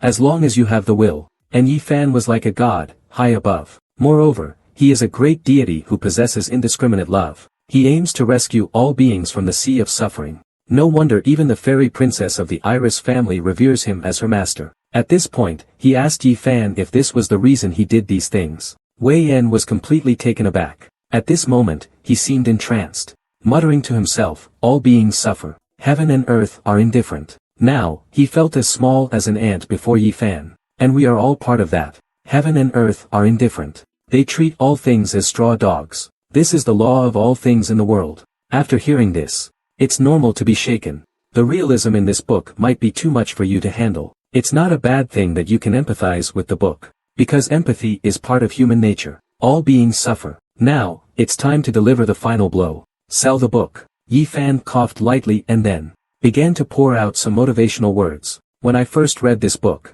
how are you feeling now? Wayne said that when he read about the soul in the book, he did feel a bit uneasy. Yi Fan silently shouted in his heart, well, they've already started referring to the characters in the book by their souls. Looks like they've really fallen for this book. When he saw that Wayne had chosen the book to live, he thought to himself, it's indeed a good book, but such a tragic story might not be the best choice for relaxing. Sure enough, when he looked up, he saw Wayne holding his head in pain. He quickly stood up and explained, it's common to feel uncomfortable the first time you read something like this. He now didn't dare to stay here for even a second. He quickly grabbed the book and rushed to find the bookstore owner, Yi Fan. However, just as he left, the other soul gazes on the bookshelf suddenly came to life. At this moment, Yi Fan was feeling quite pleased with himself about selling another book. Then the shadow turned into strands of black silk, wrapping around his body. The next second, black threads frantically surged into his left eye. Meanwhile, his right eyeball was being grasped by a small shadowy figure. The intense pain made him start screaming uncontrollably. Finally, his consciousness returned to his body, leading a green ox towards him. In almost an instant, the shadow and the ox were right in front of him. As their eyes met, blood started pouring from Vane's eyes. Here, he couldn't speak, nor could he make any sound. He could only see a red giant waving at him. But just as he was frightened by what he saw, the red giant turned into a shadow. The strangest thing was, it felt as if a voice behind him was telling him he had to choose this book. Urged by that voice, he slowly picked up the book. In an instant, his consciousness entered a bizarre space. Every book here was an astonishing existence. The moment he entered, he was overwhelmed by the terrifying aura radiating from the library. Even just glancing at the book titles caused immense pain. Yet, just as he wanted to escape, he was drawn to a book on the shelf called Soul Gaze. However, at this moment, Wayne was shocked by the library in front of him. Because it was an ordinary library in Yi Fan's eyes. In Wayne's eyes, it turned into an immensely vast godlike space. Inside a seemingly ordinary bookstore, there was a hidden library with an unfathomably vast space. But he didn't blame himself. He really is quite forgiving. What Yi Fan meant by this was actually to suggest that Wayne could take it easy during the evaluation, and have a chat with him. Maybe he could even buy a few more books. So, he told Vane to go to the back library to find a book she liked. He also told her that there was no rush for the evaluation task or anything like that. Once she finished, they could chat and relax a bit. Upon hearing this, Vane thought to herself, this person indeed already knew he came here with a purpose. That makes him unable to refuse the suggestion to sit down and read. At that moment, Vane instinctively asked, can I find a book I like to read on my own? Upon hearing this, Yi Fan was extremely pleased. With just a few simple words, he had turned the girl in front of him into a potential customer. I've really mastered this motivational talk, he thought. He feels like a puppet now. And no one cares about his feelings. He doesn't even know what the meaning of his existence is. Yet this adult, whom he has never met before, can see through his fragile heart. Moreover, there seems to be a kind of magic in the adult's words. Since then, he hasn't seen his parents for decades. Although he achieved considerable success in Mitai through hard work, no one ever said a word of comfort to him. Even as his status rises higher and higher, everyone keeps their distance from him. Because from birth, he had the gift of seeing the good and evil in human nature. And it was precisely this gift that caused everyone to avoid him. His father, in pursuit of family honor, sent him to work in Mitai's logistics department when he was very young. So he said to Wayne, what I enjoy helping with the most is when you feel troubled by such complex tasks. Poor child. Sit down and relax a bit with a book. As soon as he said this, it immediately touched Wayne's heart deeply, because what he was about to say next was crucial. He believed that Wayne, as an investigator, you definitely have to ask each household. Such a complicated task. Just thinking about it makes Yi Fan feel particularly troubled. I am happy to provide help and guidance to some people, helping them out of their difficulties. Wayne's face was full of admiration after hearing this. He was deeply moved by Yi Fan's selfless dedication. And this was exactly the effect Yi Fan wanted. Wouldn't he be able to retire right away? So, he opened his mouth wide and said to Veen, I really enjoy what I'm doing now. I match the right books to the right people, helping them find clarity during brief moments of confusion. I feel this is the purpose of my life. Also, judging from the girl's demeanor, this company must be pretty big. Thinking of this, Yi Fan thought of using the opportunity to promote his bookstore. What if they buy it for a large sum? It's clear that they're investigating the general situation of the nearby shops. This shows that there's a company behind this girl. They're conducting research to assess the value of developing this area. And then they plan to acquire the development rights. to the area that was leveled by the explosion. The truth should be like this. She asked me why I'm opening a store here. It's to understand the advantages of this location. As for the gas explosion, they want to know what kind of impact it had on the public. Then tying it to the last question, Yi Fan was even more confused after hearing this. What kind of ridiculous questions are these? This girl must be just trying to mess with me out of boredom. At that moment, his eyes suddenly lit up, as if he understood everything. How can they treat people's lives like a joke? Upon hearing this, Wayne showed a thoughtful expression. He then wrote down that the bookstore owner was very resentful of the Red Sect and White Wolf organizations. His stance was aligned with Mita's. Wayne's final question was what Yi Fan thought about what he was currently doing. Could it be the gas explosion from a few days ago? It turns out the battle between Ash and Murphy a few days ago caused too much damage to the city. The authorities told the public that the explosion was caused by the natural gas pipeline being old and in disrepair. At that moment, Yi Fan stood up angrily and said, "The person responsible for this deserves to die." After finishing writing, he asked Yi Fan what he thought about the events that happened earlier. Yi Fan was a bit confused upon hearing this, thinking to himself that so many things had happened before. How am I supposed to know which one you're talking about? So when asked why he was opening a bookstore here, Yi Fan casually replied that it was out of interest. Fate arranged it. But unexpectedly, Wayne's understanding was that the bookstore owner had glimpsed fate and became intrigued by it. So, waiting here for the destined one. But he himself is completely unaware of all this. I always thought I was just an ordinary person. At that moment, he was being investigated by an assessor sent by the Mita organization. But he thought the other party's purpose for coming here was either to sell some product, or to gather information for a certain project. Wild, the destruction class powerhouse. This is a strange bookstore. Every book here has the power to change the balance of the world. Even the 2 decorative items casually placed at the entrance can easily wipe out anyone below destruction class. The bookstore owner is revered as a godlike being, so it's normal to have some unknown passageways, but only the elderly who have lived here for a long time would know about them. However, there are no such people in the White Wolf organization, so Scar concluded that someone was secretly helping them, but he had no idea that the person aiding the White Wolf organization was his arch-nemesis. They used various methods to search for the White Wolf organization in the city, but every time they were about to succeed, these people would disappear. So Jace guessed that there might be secret passages in the city that they didn't know about. Scar responded, saying Ionia has a long history.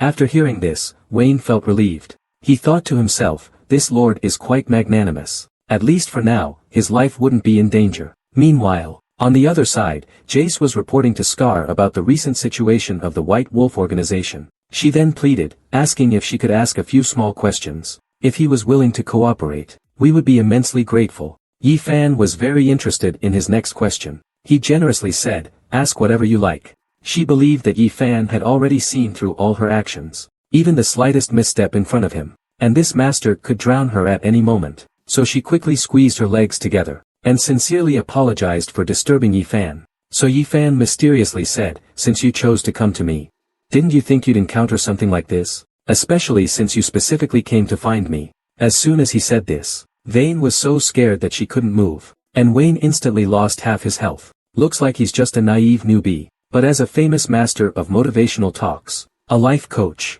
handling him should be a piece of cake for me. He thought Yi Fan had read his mind, and it was a warning to him. Seeing Wayne's devastated expression, Yi Fan once again flashed a sly smile. It was just a simple probe, and said, excuse me, are you the owner of this bookstore? Almost at the same time, Vian across from him said the same thing. A seasoned swindler in the business world. Yi Fan easily guessed Wayne's first words. This gave Wayne quite a scare. But since you dared to come uninvited, I don't care what your intentions are. You must buy a book from me before you leave. The title of Mr. Vi is not just for show. At this moment, Yi Fan revealed a cunning smile. She can subconsciously pull off this perfect business smile. Could it be that she's in the same line of work? In other words, she didn't come here to buy books from me. She came here to try and get me to spend money. That aroused Yi Fan's suspicion. The woman in front of him, though absurdly large, but her naturally charming smile is very alluring, and it looks very practiced. It's extremely professional. I must remain respectful.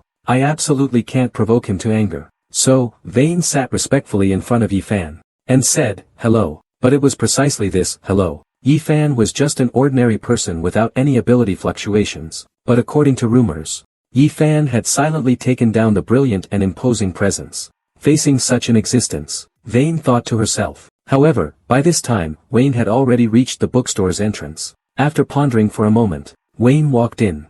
At first glance, he saw Yi Fan sitting at the desk. Although in his eyes, what they couldn't imagine. In Yi Fan's eyes, Scar was just a veteran suffering from PTSD, curses like the demon sword or whatever. He had no idea about any of that, would be unimaginable. So, they dispatched the evaluator Vane to investigate in the bookstore. He not only had 1/4 Harpy bloodline, and the gift of spiritual unity, a natural sensitivity to good and evil. However, just as Scar was about to hand the magic sword to Yi Fan, he was obstructed by the Elder Council of the Mitra instrument. They were uncertain whether Yi Fan was good or evil. If he belonged to the evil side, the consequences of giving him such a powerful magic sword. Because Yi Fan can suppress the curse of the demonic sword within him with just one book. He even promised to help him completely resolve this issue that has troubled him for thousands of years. It is important to know that the curse of the demonic sword originates from the ancient Elven King. Every radiant knight who possesses it, ultimately dies from madness, or the primordial four witches representing absolute power. Each of them is a being that transcends all other creatures. But in the eyes of the radiant knight, there is only one person who can become a deity now. That is Yi Fan, the owner behind this bookstore. However, what Rise did not expect was that this figure was actually the destruction-level sorcerer Wild. What is a godlike being? Is it the fire that first came into the world? Or the elf king who ruled for tens of thousands of years? However, at that moment, a terrifying voice suddenly appeared above his head, and a voice from the shadows said, "Let me help you solve your problem. The magic crystal egg is a torch, and life is the most precious fuel." After they left, Rise helplessly patted his forehead, because this batch of gems can't hatch the magic crystal egg. But if he didn't say that, the White Wolf organization would truly be finished. As long as we hatch it, we will be invincible. In 3 days, a batch of gems will be shipped from the Council of Truth's warehouse. This time, we must get our hands on them. Then he dismissed the crowd. The egg of the demon mirror in their possession can no longer hatch. Now the organization is in complete disarray. Morale has completely collapsed. At this moment, Chief Harris stood up. He slammed the table and said loudly, "Our top priority now is to hatch the mirror egg." The mysterious figure mentioned by Ji Jishu in the meeting. At the same time, the White Wolf organization is holding a secret meeting. Most of their people have been wiped out by Ji Jishu's forces, and their ally, Chi Jiao, has been utterly defeated. That if he found this matter feasible, it would be best to personally go find Yi Fan and have a chat. After talking, they could decide whether Ji Jisu's plan should be thrown in the trash, or continue to be implemented. Thus, this top tycoon from the Ionia continent decided to personally visit Yi Fan's bookstore. We found that the bookstore owner has his own principles. He always follows the logic of what a bookstore owner should do. As long as you go along with his wishes, he is actually very kind. He then told his father. Jishu said, "Books like this are just easy to grab merchandise for Yi Fan. If the Demacia company could obtain the rights to sell the books, it would be an immeasurable fortune." And after a few interactions, Chen spoke up, saying, "From your painting, this person is currently still in an unpredictable state. Moreover, what you are about to do will inevitably cause a huge storm. If you need the assistance of Demacia Corporation, so, what benefits will we get, G?" And he was unaware that Ji Jishu could control everything happening in this mansion through the second book Yi Fan gave him. Then Ji Jishu took out the first book from behind him and presented it to Shui. He indicated that the true leverage behind this book was me. He then recounted to his father how he met Yi Fan. After listening, his father pondered for a moment. Ji Jishu said that I can reveal my real plan in chips, but you should not secretly send people to rummage through my room anymore. They won't be able to give you the real answer. Father was taken aback upon hearing this. He didn't expect that Ji Jishu would even know about this matter. Father sighed and said, "It seems you've really grown up. And yet, I still see you as a child. Since you're so confident, then tell me, what your chips are." I wrote that on purpose. That's when father realized. Ji Jishu intentionally wrote a plan for him to discover. The reason he did this was to make him come back and talk. Seeing Ji Jishu's confidence, when his father saw him, he got straight to the point and said, "If you're really planning to establish a fourth organization, I'm afraid you'll face the truth, and secret retaliation from Mitai." However, Ji Jishu calmly responded, "You peeked at the plan in my diary, didn't you? Blood. They can truly become the fourth major organization on this continent." At this moment, a servant came in and informed his father that Galen was waiting for him in the dining room. Ji Jishu wasn't surprised when he heard the news, because all of this was part of his plan. Now, he's almost completely tamed the beast formed by the filthy blood inside him. He can even control the contraction of each pore on his skin at will. He's just one step away from advancing to the destruction level. Next, his goal is to spread this book to more hunters. When more hunters can control the filthy. Thus, he, along with the Truth Society and Mitai, formed a three-way balance of power. But now his daughter, Ji Jishu, wants to create a fourth faction to break this balance. Garen was furious when he found out. He immediately returned home to stop Ji Jishu. At this moment, he was inside studying the book Yi Fan gave him. Instead, they must hand them over to a company called Demacia in exchange for food. This company is also the only one with the right to enter the lower city. Although the company's chairman, Garen, is just an ordinary man. As one of the top tycoons on the Ionia continent, he naturally attracts a large number of superhumans around him. But people in the lower district are plagued by illness. They look strange. As a result, the two districts are completely isolated by a strict organization. However, the lower district is rich in mineral resources. But the ores they mine do not belong to them. One of the top tycoons on the continent of Ionia was very displeased with what Ji Jishu was doing. He wanted to stop everything Ji Jishu was doing. This city is divided into the upper city and the lower city. People in the upper district are indulged in luxury. Their lives are extravagant. Helping someone lost in confusion find their way isn't a bad thing. Life should be filled with positive energy. Meanwhile, on the other side, Ji Jishu was in big trouble. His father, as Yasuo was leaving, he still felt honored to become Yi Fan's wife. Watching Yasuo's departing figure, Yi Fan suddenly realized he hadn't asked him for money yet. But that didn't really matter. But for Yi Fan, who could casually bestow this godly-level power as a gift, Yasuo could no longer find words to describe his greatness. Yasuo could only bow deeply to express his gratitude. Yi Fan simply replied softly, "I hope the next time I see you, you'll have what you're looking for." Moments later, his body returned to reality. Now, he felt he could enter the unfathomable void hell at any time. And the void beasts inside were all of godly level. As long as he offered the proper sacrifices, he would receive their powerful gifts. His chest was pierced by a sudden flash of light, yet he felt no pain at all.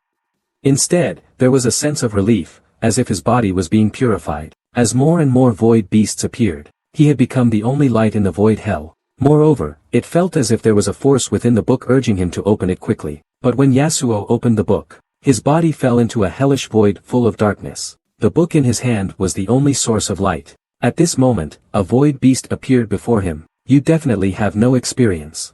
I have a book here that can help you." What Yi Fan took out from the bookshelf was surprisingly a book on starting a business with zero capital. But this ordinary book seemed to turn into a bizarre void trap in Yasuo's eyes. "I'm not an omniscient god.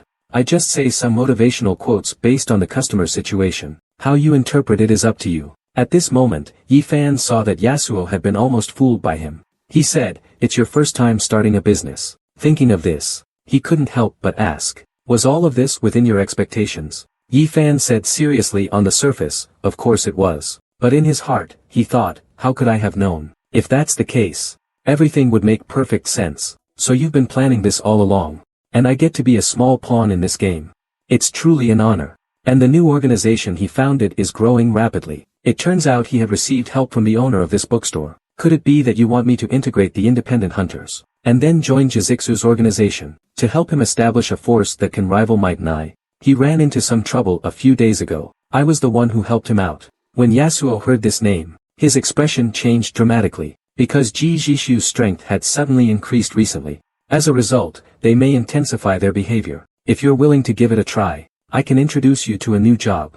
I have a guest here named Ji Jishu. Maybe it could help." So Yi Fan decided to once again use some motivational words to break down Yasuo's psychological defenses. "In that case, he might be able to buy a few more books from you. Sometimes, relentless compromise doesn't bring the peace you desire. It can even make them think you're weak and easy to bully. We must rely on our own strength to find a new future." Seeing how excited he was, Yi Fan thought to himself, although this guest is lost in a midlife crisis, does he still have a heart that refuses to give up? They can only compete with the approval of the Truth Society. Otherwise, they will face ruthless extermination. After hearing Yi Fan's words, Yasuo had a sudden realization. Why should we hunters' fate be in the hands of others? Are you really going to live like this for the rest of your lives? I never expected these simple words to ignite Yasuo's fighting spirit. Because the hunters can lose their rationality at any moment, causing destruction to the city. The Truth Society, representing justice, regards the hunters as potential enemies. To get a better job,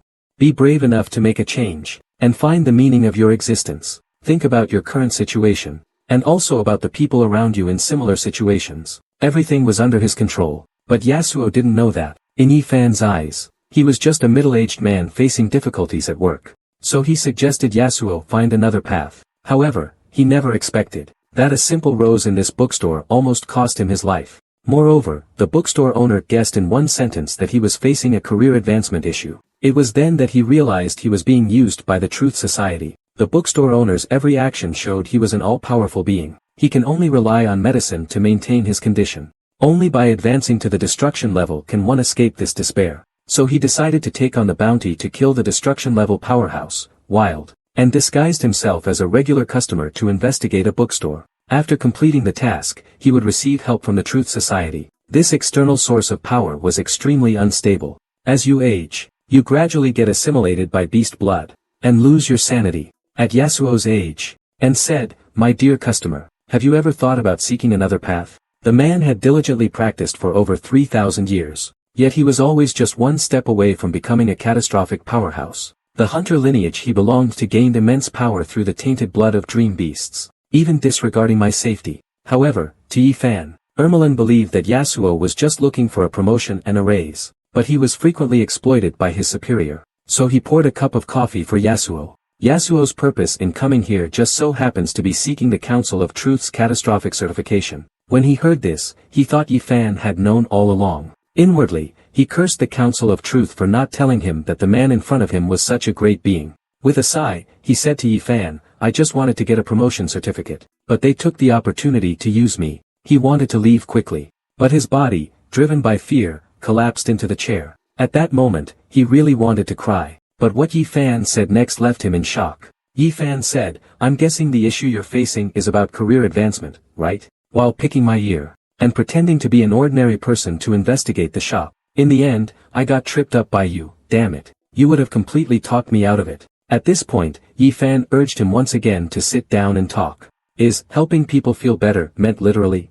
Is this a threat? If I don't sit down and explain clearly, is he going to kick me out? But if I say the thing that bothers me is that I'm under orders to ambush here, it's clear he's dealing with some unspeakable trouble, and helping others just happens to be one of Yifan's few strengths. So, he said to Yasuo, "If there's something bothering you, feel free to sit down and talk to me. I'm really good at helping people open up." Yasuo panicked after hearing that. However, Yifan deduced from Yasuo's attire that he was an office worker around 35 years old. At this age, approaching middle age, he has a wife at home and a boss at work.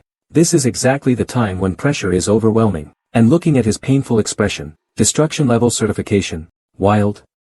None of that mattered anymore. What mattered most was staying alive. Now, when he looked at Yifan, it was as if he were gazing at a god who scorned everything. But Yifan had no idea about Yasuo's inner thoughts. Looking at the rose, which was filled with eyes slowly closing, Yasuo couldn't help but say, "It's beautiful. This flower is really damn beautiful." At this moment, Yasuo had completely lost his will to fight. He just wanted to lie in bed quietly and reflect on the meaning of life. So he lifted the flower up, and asked, "Don't you think my rose is beautiful?" The moment he picked up the flower, Yasuo's confinement completely disappeared. The feeling of being alive after a near-death experience made him want to cry, but he couldn't. The most hateful thing was that the person in front of him was smiling at him, as if watching a clown performing in front of him. At this moment, Yasuo was sure that Yifan was a demon playing with people's hearts. And Yifan noticed Yasuo staring at his rose. He thought Yasuo was attracted by his rose. But none of this matters. What matters is that he can feel his soul slowly being devoured.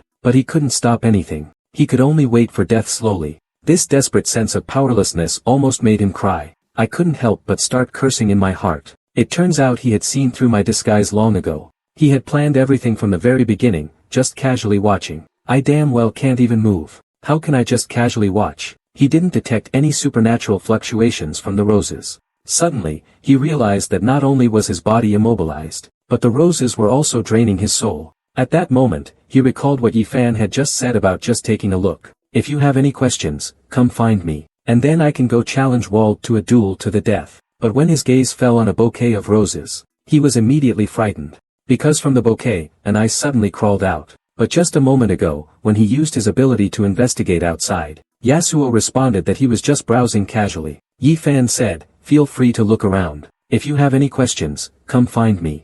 At this moment, Yasuo thought to himself, I'll just casually stroll around.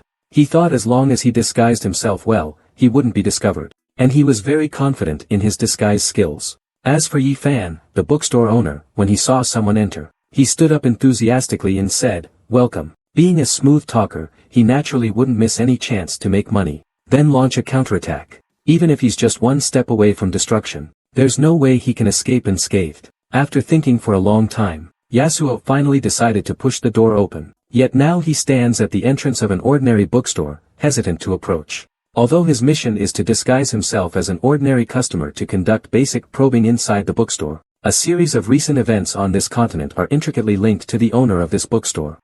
Moreover, he has sensed with his supernatural ability that there is an emperor-level statue inside. Its function is to automatically identify killing intent. But he hasn't noticed that there's actually an eye hidden in the bouquet. Nor does he know that someone named Yasuo is standing at the door, filled with murderous intent. The man stands tall. His body is full of glory. The sword of the Gale in his hand strikes fear into countless hearts. So he wants to use Yasuo to test it out, to find out whether the bookstore owner is benevolent or evil. And Yasuo is about to advance from the panic level to the destruction level. Braum has promised to help him succeed after he kills Wild. At this moment, Yi Fan is admiring the roses that Ash gave him. At this moment, the vice president of the Truth Association, Blon, walks in. And this task was personally issued by him. He learned that Wild has certain connections to this bookstore. Moreover, the recent events happening on the Ionia continent are all related to this bookstore. He has no idea what kind of being the owner of this bookstore really is. At the same time, several elders in the Truth Association meeting room are surprised that a friend is taking on the bounty task of killing Wild.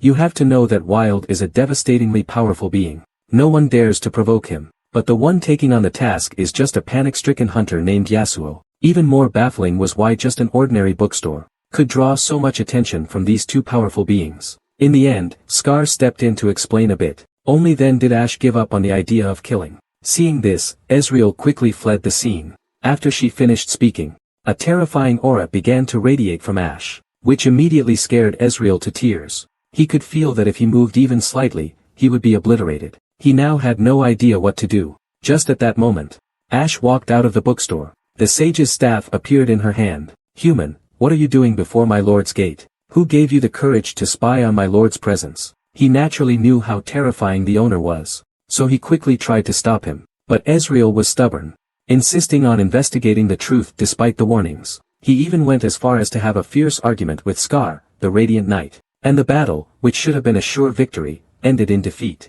Even the leader, Murphy, died here. So Ezreal was about to enter the bookstore to investigate. Scar was shocked when he heard this, because he had once been helped by the bookstore owner, allowing two destructive-level powerhouses to do whatever they want in the city. The Truth Society's proud ether detection network is nothing but decoration. At this point, a subordinate came to report the situation. Ezreal of the Truth Society detected through his powers that the target of Barefoot's immediate death ray was this bookstore right in front of them. Now he had a source for the renovation funds. At the same time, outside the bookstore, the Truth Society members of Mida I were surveying the battlefield after the battle between Ai Shi and Mo Fei. The Shining Knight of Mida I, Scar, also appeared here. But at this moment, he was furiously cursing at the people of the Truth Society. "Indeed, the interests of great people are beyond my understanding." Then he respectfully said to Yi Fan, "Since you are so generous, the Weihua family is willing to serve you like a loyal dog." Seeing that Ai Shi was so agreeable,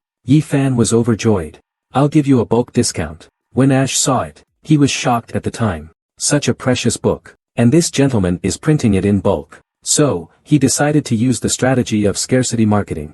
He unhesitatingly pulled out a box from under the table, then said to Ai Shi, "Since you want me to help restore your family's honor, you should let your people read this book as well. I only have 30 copies left here." He actually touched the threshold of ascending to the god level. You have to know, ever since he reached the destruction level, he hasn't been able to progress for thousands of years. Yi Fan saw Ai Shi lost in thought, thinking that he'd almost persuaded him. He found that they were all trapped by a strange magic circle, and that magic circle was the symbol shown on the first page of this book. When he came to his senses, he was surprised to find that in that instant, touched it gently, and fell into an incredibly terrifying dream. Because the dream beasts appeared behind him, even a strong warrior like him couldn't control them. Just when he thought he would be killed by these dream beasts.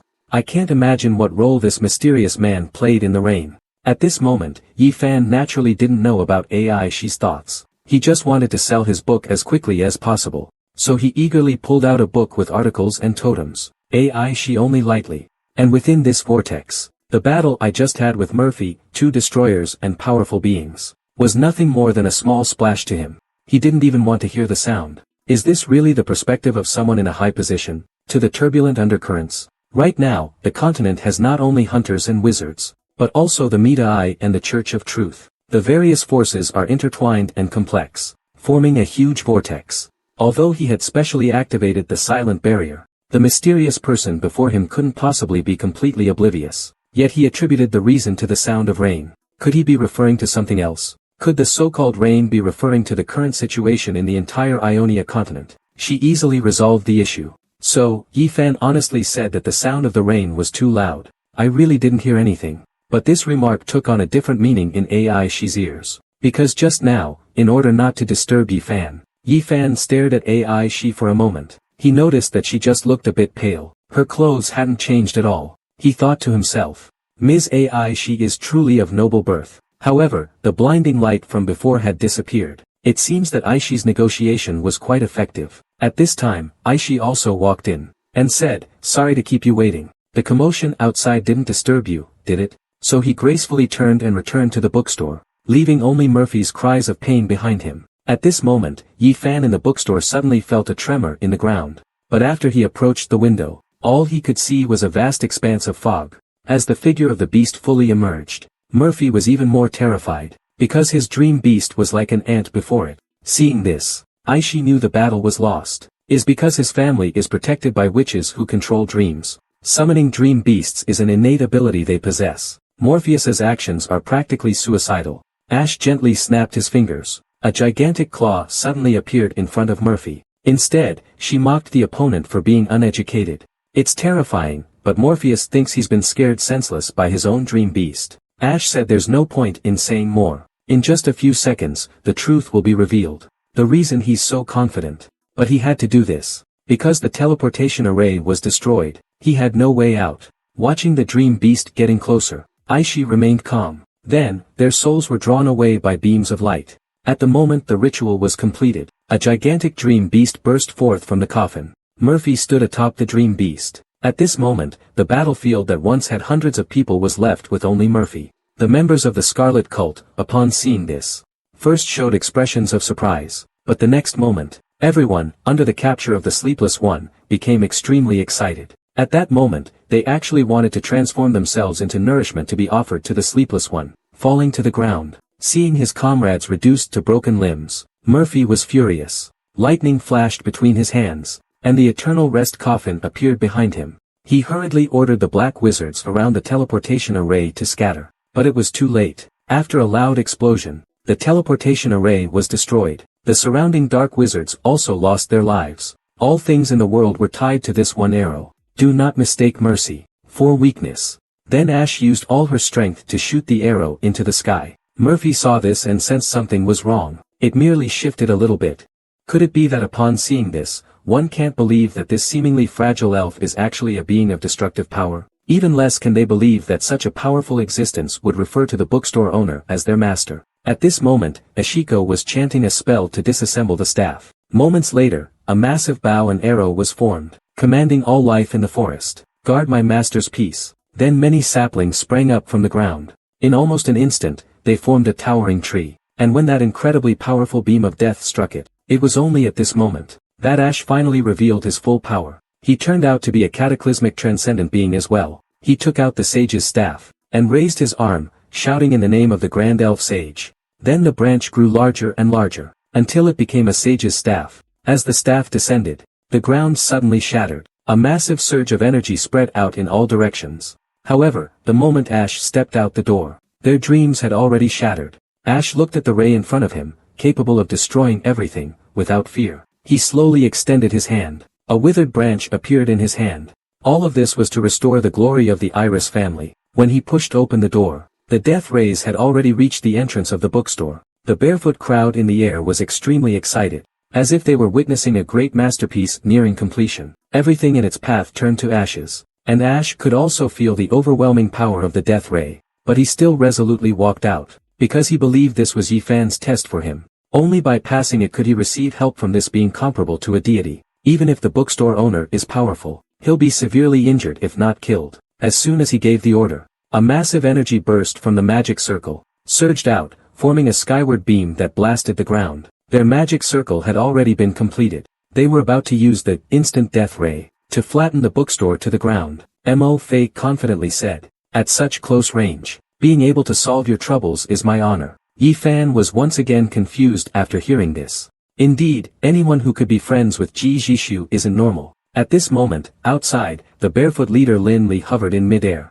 Surrounding him were also powerful dark wizards, and thought to himself, after all, Aishi is a friend of Ji Jishu, that rich heiress. He surely knows more people than I do. Maybe this kind of situation is just a small issue for him. Then Yi Fan thanked him for offering to help, but to his surprise, Aishi said, "I will earn your approval my way." Just at that moment, Aishi stood up, and told Yi Fan to wait a moment. "Go handle the trouble outside yourself." Yi Fan looked at his confident demeanor. Could it be because of this reason, that the police came to arrest me? Whatever the reason, Yi Fan still decided to go out and take a look. If they keep recording like this, it'll slow down my money-making speed. A strong beam of light suddenly shot directly at him. The blinding light dazzled Yi Fan, making him unable to open his eyes, and he could clearly feel that the light was aimed at him. At this moment, he started to panic, because ever since he crossed over, he hadn't registered his household yet. It may be difficult for others, but for me, it's not a big deal. But if you need my help, you'll have to pay me extra. As soon as the words were spoken, it actually falls within my area of expertise. You should know that when he was in Huaxia, he was a book collector. Among the books he collected were ways to restore a family's honor. He even specifically studied this topic. So he mystically said, "I have a rough understanding of your problem." But ever since they lost their faith, they had gradually declined. Now, they want to restore the family's former glory, and make the Iris family shine once again. After hearing this, Yi Fan thought to himself, although this question sounds difficult, he didn't show any of these thoughts. He forced himself to stay calm and said to Ash, "Go ahead and ask your question first. If it's within my ability, I will help you." So Ash said he came from the ancient Iris family. Yi Fan was completely confused after hearing this. He was just helping Ji Jishu solve some relationship issues. Yet he was praised to such a high degree. Could it be that this young lady has watched too many idol dramas? But after all, Yi Fan was an experienced con artist. You have helped him solve many problems. And in his eyes, you are like a divine being. Now I have encountered a very tricky problem. I hope you can help. After Aishi used her powers to investigate the entire bookstore, she learned that the goddess in white who controls frost and snow had once visited here. She then concluded that Yi Fan was the one foretold to be illuminated by the stars. So Aishi said to Yi Fan, "I have come to introduce myself." Yet now he is going to use all of his power to blow this ordinary bookstore to pieces. Meanwhile, the bookstore owner, Yi Fan, is unaware that danger is approaching. He is still chatting with his customer, Aishi. Yi Fan thinks Aishi is just a girl who enjoys tearing up scores. But what Yi Fan doesn't know is that she is a powerful princess of the elven race. And clearly, in this bookstore, the only person who could have been favored was the young bookstore owner before her. Is he the one among the seers who is illuminated by the stars? He once flattened a continent in an instant. The light of eternity in his hand can revive everything in the world. When the supernatural power flowed back, it carried the aura of the silver goddess. And the source of that aura was in the unremarkable second-floor bedroom of this bookstore. This made Aishi even more anxious. It meant that the great silver goddess had once descended here in a dream. She had bestowed her favor upon someone on earth. He became even more certain that the man before him was no human, although this person had a human appearance. The aura he exuded in his every move revealed that he was an ancient and unknown existence. At that moment, Aishi's chest emblem suddenly began to tremble. He instead began to look him up and down. He believes that Yi Fan had foreseen his arrival in advance. Moreover, he saw admiration and affirmation in Yi Fan's gaze. So, he decided to use his powers to probe the entire bookstore. When Aishi sensed that Yi Fan had 40 teeth, just then, Aishi walked in. Yi Fan's eyes immediately lit up upon seeing him. This tearful, torn-up look had struck right at his heart. However, when Aishi saw that Yi Fan was not surprised to see this elven princess,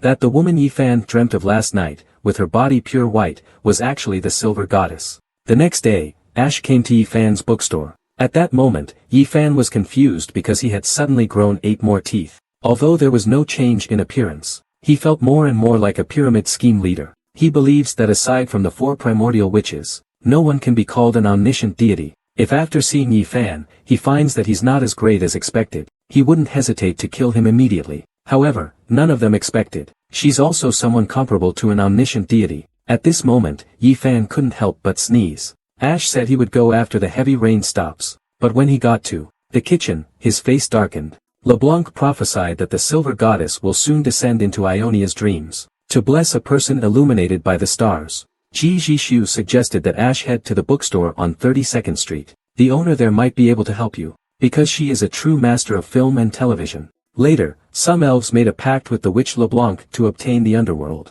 He has come to Ionia at LeBlanc's command to seek the white goddess. And that silver goddess is one of the 4 original witches. No one has seen her true appearance. All that is known is that she sleeps in a snowy dream. Meanwhile, Yi Fan, who was in the bookstore, couldn't help but sneeze. In the following conversation, Jizixu learned that Aishi was from the most mysterious and ancient Iris family of the Black Rose continent. According to historical records, that land turned into a wasteland after the Elf King sealed it. He wouldn't have been able to withstand the pressure of 2 space jumps. At this moment, he believed all of this was Yi Fan's plan. Thinking of this, he couldn't help but shout, as expected of Mr. Yi.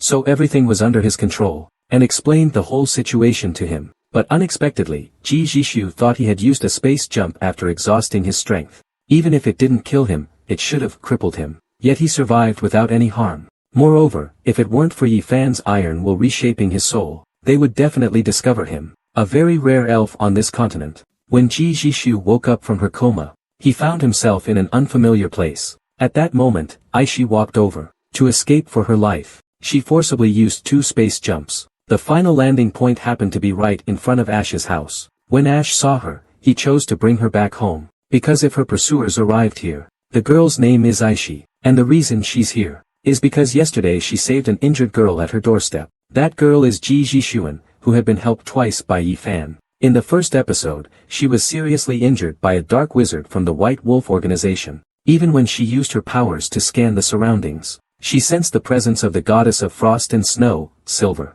But what he doesn't know is, in the eyes of the bookstore owner Yi Fan, she's just a girl who likes cosplay, yet she's been completely fooled by an ordinary bookstore owner. The moment she walked in, she felt an intense aura emanating from the owner, especially when she saw that the owner had 40 teeth. She became even more convinced that he was a mysterious king hiding in the world. You should know, in Buddhism, having 40 teeth is one of the 32 characteristics of the Tathagata Buddha. He immediately ordered his men to prepare the ritual. He was going to use forbidden techniques. Today, annihilate them.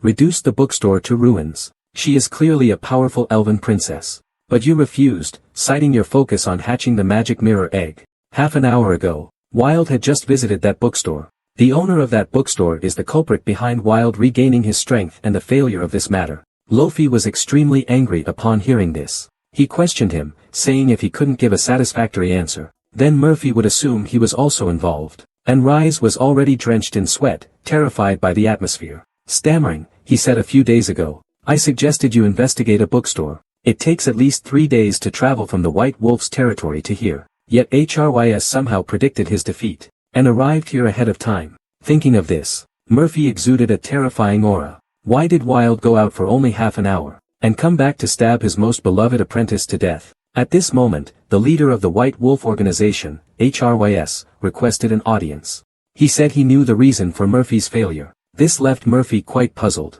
and then began to implement the Ghost Dragon's plan. He never expected it would turn out like this. At this moment, he was extremely angry. He couldn't understand it. Everything had been progressing so smoothly. His life could greatly fuel the hatching of the demon mirror egg. Upon hearing this, Murphy was tempted. Because the mirror egg, a creature jointly owned by the White Wolf organization, had shown no signs of hatching for decades. He spent several years using the light of eternity to revive Shihao, and said that after Wild's battle with the Radiant Knight Scar, he was severely injured, and his strength had been greatly reduced. If they took this opportunity to resurrect Shihao, they could easily use him to kill Wild. Wild, being a destroyer-class powerhouse. Because Wild was overly fond of Shihao, Guilong grew jealous, and his heart became twisted.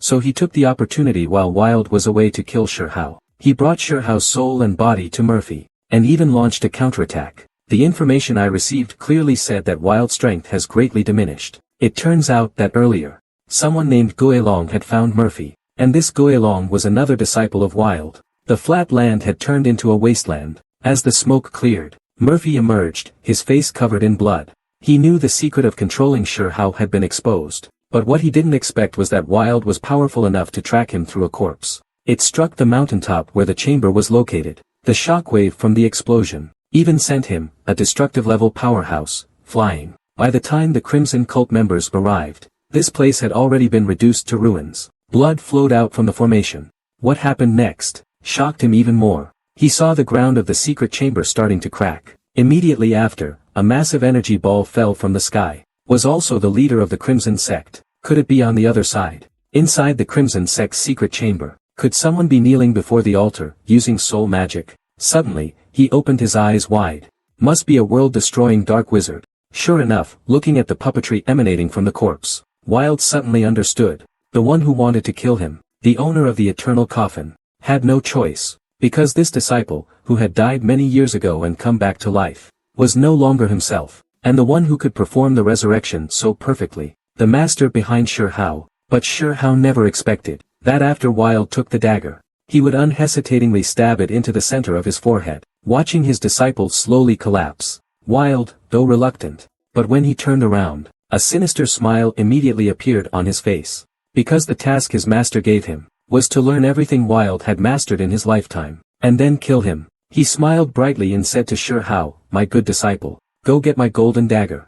He also said he would teach him his most powerful technique. Upon hearing this, Shirhao pretended to be very excited on the surface, after learning everything Wild had to offer. However, what they didn't know was, Wild, who had just returned from Yifan, no longer lost. When Wild got home, Yifan expressed concern. Then he turned around and left. At this moment, Shirhao was reporting his task progress to his current master. His master ordered him to kill Wild. "I just wanted him to spend more time with me. What did I do wrong?" But Shirhao is no longer who he once was. It's better to wake up from the dream sooner. Then he stood up and said to him. After receiving a positive response from Wang Erda, Yifan reminded him to be cautious of someone who disappeared for over a decade and suddenly returned. Don't deceive yourself. Don't become the farmer from the story. Wild leaned back in pain upon hearing this. Can make Lao Wang so upset. Could it be that the first son is back on the 10th? And most likely, he's back to divide the inheritance. Thinking of this, Yifan asked if it was the 10th that returned.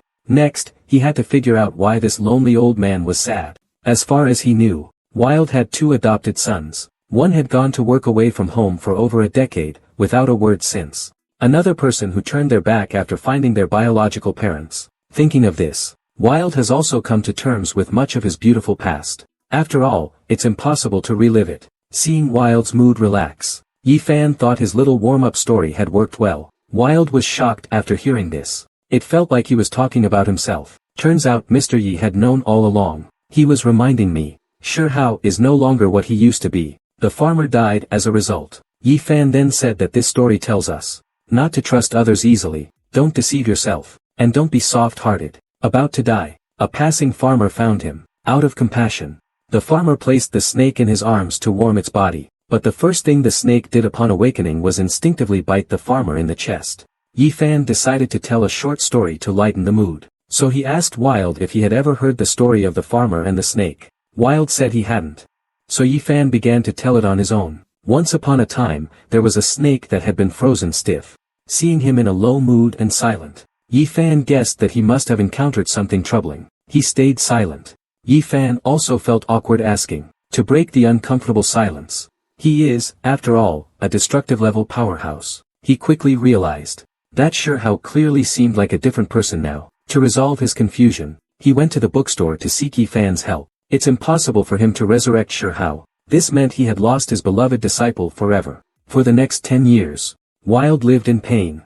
Although Shirhao's return excited Wang Erda, he discovered that his beloved student, Shirhao, had been assassinated. Only an arm was left at the scene. Although he found the dark wizard who killed Shirhao to take revenge, he still could not find his soul and body, without those two, and named him Shirhao. From then on, he cared for Shirhao deeply. Their relationship was as close as that of a father and son. However, one day, after Wild returned home, he looked at the young man lying on the ground. Tears were already streaming down his face. Because this young man was his long-dead beloved disciple. It turns out that when Wild was young, He adopted an orphan in the orphanage. Then you can focus on studying the content of the book. Meanwhile, the catastrophic level expert Wild is studying Yi Fan's book. Suddenly, a young man came to his door seeking help. After Wild opened the door, he charged a fee of 100 yuan. The girl left, feeling a great sense of relief. She hadn't expected that just by visiting the bookstore her father mentioned, her life would change so drastically. Never mind, better head home quickly. Yi Fan thought to himself, 3 years of college entrance exams, 5 years of practice exams. He really is the nemesis of all bratty kids. After packing up the books, he didn't even glance at the girl. But now the girl has no other choice, so she bowed deeply to Yi Fan, and promised that she would absolutely not disappoint him. Seeing such a big change in the girl, it was clear this person was threatening her. If she didn't listen to him, she might die soon. But if she did, she might be heading down a road of no return. He pats the girl on the shoulder and says, "You don't like this book? I also have Huanggang test papers here. Do you want to take a look?" But in the girl's eyes, yet Yi Fan is unaware of all this. He still thinks the girl in front of him is terrified by the 3 years of Gaokao, 5 years of simulations. After all, this book is every student's nightmare. To punish the girl for her rude behavior in the previous episode, Yi Fan pretends to be a teacher. Even among divine-level experts, this ability is quite rare, and she had only chatted with this man. She granted me such immense power. This man is simply a devil. Her body had fallen into a mysterious space. In this place, she clearly felt her body being disassembled. Then, it was reformed into a completely new body by energy. When the girl woke up, she was already drenched in sweat. The experience she just had granted her the ability to freely absorb the energy of other practitioners. Because Yi Fan pulled out a book called 3 Years of Gaokao, 5 Years of Simulation, from the bookshelf. In the girl's eyes, it transformed into the origin of the universe. He merely glanced at it briefly, and a grand golden door appeared before him. After pushing it open, what Ivy never expected was, Yi Fan won effortlessly. No matter how many times he tried, the result was always the same. However, Yi Fan's next move left him utterly stunned. While he himself was a cultivator, how could he possibly lose? But Yi Fan could tell from Ivy's attire that she came from a wealthy family. To make a big profit, he agreed to the arm wrestling challenge. He thought about hitting Yi Fan to vent his anger, but he couldn't find a good reason to do so. So he suggested arm wrestling with Yi Fan, and said that if he lost, he would buy a book from here. You have to understand, in his eyes, Yi Fan was just an ordinary person. This raised Ivy's suspicions. He wanted to come to the store to find out what was going on. However, after coming such a long way, he found that it was just an ordinary bookstore. He believed that his father must have made a mistake. That 40 teeth symbolized the supreme existence in Buddhism. Just then, a little girl walked into the bookstore. She was Ivy, the daughter of the great knight Scar. It turned out that after Scar returned yesterday, he classified the bookstore as a top-secret zone. Moreover, a white flower was stuck in his mouth. The next day, after communicating with the woman, Yi Fan woke up from the dream. While washing up, he discovered that he had inexplicably grown 8 new teeth. He thought he was sick and didn't pay much attention. But he didn't know. The shadow suddenly transformed into a gigantic monster. At this moment, Gue Long was completely panicked. He believed this was a warning from the bookstore owner. Soon, Gue Long became a corpse lying on the ground. His surroundings also turned into a scene like Yi Fan's room. He had to counterattack now. As a powerful wizard, he extended his other hand and cast a fire spell at the shadow. The intense flames instantly engulfed the shadow. Just when he thought the shadow was doomed. I will eliminate all that threatens your existence. He then found Gue Long, who was waiting outside the door. He launched a sneak attack. He threw 2 forks and pinned the ghost dragon to the wall. Although he didn't know why the shadow betrayed him, and staggered down the stairs. At that moment, he seemed like a completely different person. At the same time, he was muttering, "Lord, I am your faithful servant." There was a malevolent aura pulsating around the white flowers. At that moment, these energies suddenly surged violently into the shadow's body. The next second, his body began to convulse violently. Then he closed the door. He thought it was just an ordinary bookstore. So, in order to achieve merit, he contemplated killing Yi Fan. However, when he opened the door to Yi Fan's room, he discovered that it was surrounded by many white flowers. Yi Fan lay on the bed like a deity, even more bizarrely. So he had a wonderful conversation with Yi Fan. Meanwhile, outside the bookstore, the wizard Gue Long from the White Wolf organization was instructing his underling, He Xiong, to investigate who Yi Fan really was. They wanted to understand why Wang Erda and Ji Su had significantly increased their strength after coming out of here. But when the shadow entered the bookstore, he found that there were no signs of spiritual energy. The ancient dream net emitted a faint green glow. Then Yi Fan dreamt of entering a snow-covered world. There, he saw a beautiful woman, entirely dressed in white. The woman had been alone in this dream for tens of thousands of years. This was the first time he had seen someone enter, but it also hides a great threat. If an ordinary person uses it, their soul would be instantly shattered. Yet Yi Fan thought it was just an ordinary ornament. When he hung the ancient dream net by his bed and fell asleep, could it be a powerful magical beast? The leader replied, "No, what he will hatch is a true god." He even gave him the family heirloom, the dream catcher. Though the dream catcher contains an unparalleled beautiful dream. He then instructed the white wizard to find out who exactly the bookstore owner is. Right after that, a magic egg shrouded in black mist appeared in his hand. Can you guess what he will hatch?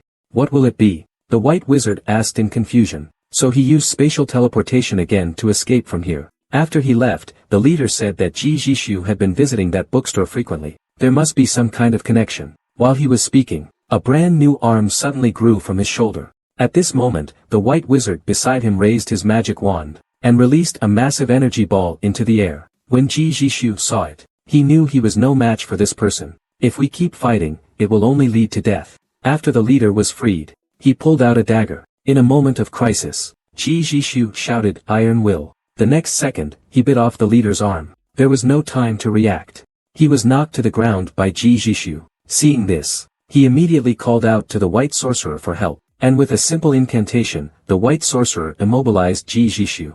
After hearing this, the leader said, "Go meet him then. After all, he is your mentor." Just then, the leader's expression suddenly changed. Ji Jishu teleported behind him. The leader, watching the battle from the rooftop, upon seeing this scene, said to the person beside him, "This ability to control the transformed is something even Wild cannot achieve. By the way, have you seen Wild recently? I heard he has been frequently appearing at a bookstore lately." The wizard beside him replied, "I haven't seen him." At that moment, black smoke began to rise from his body. After a loud explosion, the white giant wolf had turned into a gray giant wolf. At the same time, a huge golden eyeball appeared in midair. Energy was continuously flowing from within Jijitsu, but they quickly regained their composure. Knowing that all beasts must fear fire, they launched a fire attack on Jijitsu. Countless flames surged towards him. Seeing the flames, Jijitsu dared not move forward. A massive wolf paw pierced into the serpent's mouth. The next second, countless streams of blood gushed from the serpent's body. The giant wolf, transformed by Jijitsu, tore the serpent into pieces. The white wizards were utterly shocked at the sight. They couldn't believe that someone could actually control beast magic. The next day, after receiving help twice, Ji Jishu's strength was enhanced once again. At this point, he led his subordinates and finally located the white wolf leader. But they were stopped by a group of white mages. Suddenly, a large snake appeared behind Ji Jishu. Just as the giant serpent was about to swallow it whole, the apprentice was shocked upon hearing it. Immediately pick up the phone and notify everyone in the organization to go for the rescue. But at that moment, Scar's call also came in. He told his disciple to withdraw all the surveillance personnel around the bookstore, and to designate the area as a top-secret zone. The vast knowledge within the book and these strange runes made his whole mind tremble. This is truly a great masterpiece. Then he put on his mask, preparing to visit Yi Fan again, and deliver a mysterious gift to him. Meanwhile, the black cat told Scar's apprentice what it saw. Afterward, he bowed deeply and left. Walking down the road, he felt his whole body filled with strength, as if he had been reborn. Meanwhile, on the other side, the elder Wild was studying Yi Fan's stone book and fell into a state of madness. He was completely bewildered. At this moment, Yi Fan was like an all-powerful being in his eyes. Seeing the time was right, Yi Fan unhesitatingly took out the library card. Without thinking, Scarface signed his name. As soon as these words were spoken, Scar immediately thought of the first two owners of the cursed sword. He wondered to himself, is it really wrong to hold on to kindness? Then Yi Fan said something even more profound. And these words struck right at Scar's heart. At that moment, he just wanted to promote his own book. As usual, he mysteriously said he felt from the first glance that this book was perfect for him. There are many people like you who are in pain, but what defeats them is not the pain, but the weakness of kindness in their hearts. From then on, every owner of the cursed blade would die from madness. Just the day before, Scar could feel that this day was approaching, but he never expected this book could calm the cursed blade. However, Yi Fan was unaware of Scar's thoughts. You have to know that the first owner of this sword was the most powerful person in history. He unfortunately contracted the source of the plague during that battle between immortals and demons. To prevent the plague from spreading to the mortal realm, he chose to commit suicide. But his corrupted soul indeed turned this sword into a cursed blade. That the owner of the bookstore treats all guests equally, they will maintain a neutral attitude. Such a person must be a divine-level being who has lived for endless years. And the fact that he could easily resolve the cursed magic sword that had plagued him for years, might indicate he is in existence far beyond the divine. He just sat in the store for a while, and received such great hospitality. Yi Fan stated that all guests are welcome. It's all part of his responsibility. This made the scarred man understand. The swelling sensation on his scarred head also disappeared. Then, he woke up from the reclining chair. Yi Fan saw this and he asked him casually if he was feeling any better. The scarred man quickly got up and said thank you, and it continuously emitted magical power. The next second, all of this power surged into his mind. Just when he felt like his head was about to explode, the magic sword appeared behind him. The power from the book and the power from the magic sword intertwined, but he quickly regained his composure. He wants to return and report what happened here to the organization Scar belongs to. At this moment, Scar's consciousness has already reached the depths of his soul. But this time, he didn't feel the usual pain brought by the demon sword.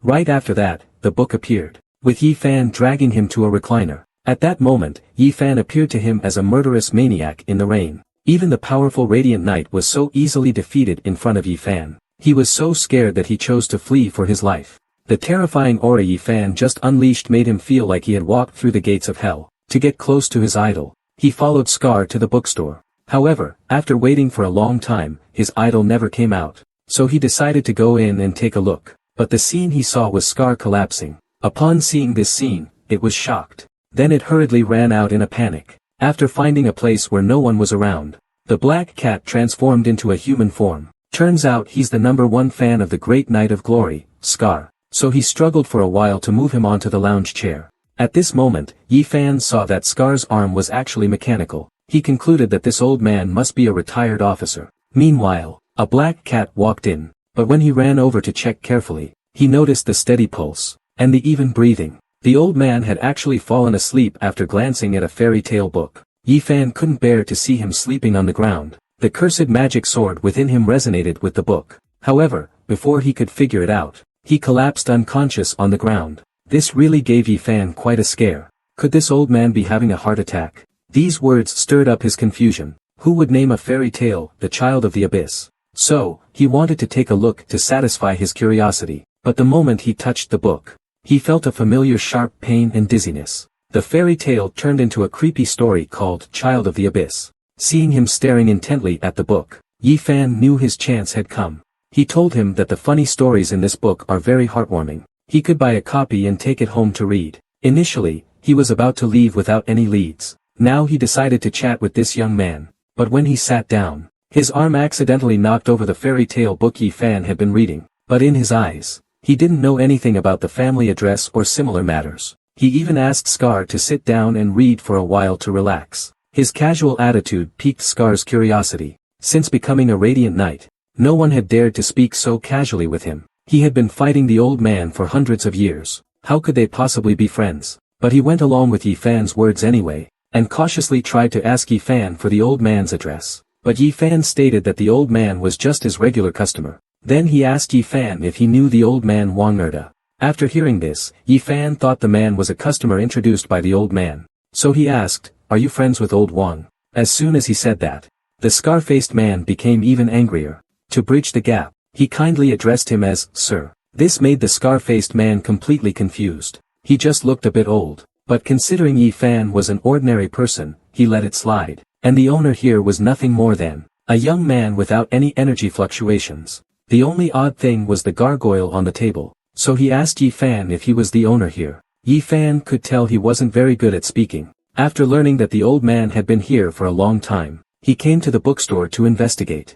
As soon as he entered, he used the eye of perception. In his eyes, this was just an ordinary bookstore. At this moment, he decides to become Yi Fan's loyal servant from now on. As he continues walking, a burly scarred man appears at the bookstore entrance. This man is one of the 10 shining knights of this continent. And he is the sworn enemy of the elder, Wilder. But he felt a surge of immense energy flowing into his body. This energy transformed the structure of his soul. He has reached an unprecedented peak of spiritual power. Now he finally has the opportunity to break through the panic level. The sense of satisfaction brought on by the energy makes him involuntarily bleed from his nose. The book in his hand had already turned into the iron will. Upon opening it, a dazzling light burst forth. The raindrops around him froze instantly. Next, a gigantic eye appeared in the sky. It stared at him intently. Then he handed over the book he had found, How the Steel Was Tempered. He added a classic quote from the book, "A person's life only happens once. Don't waste it meaninglessly. You have your own mission."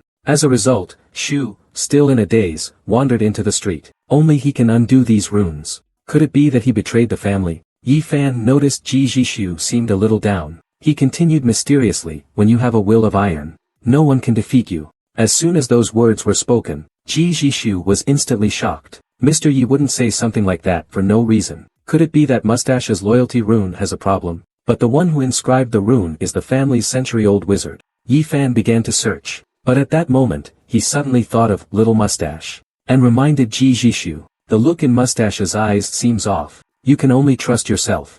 But Yi Fan was completely unaware of all this. He asked Ji Jishu about the purpose of his visit. Ji cautiously replied, also wanting Yi Fan to recommend a book to him. After getting the answer he wanted, "This was a warning directed at me, just a moment ago. Even I couldn't react in time." The fear of facing death made Ji Jishu's body start to tremble. The statue returned to its original position.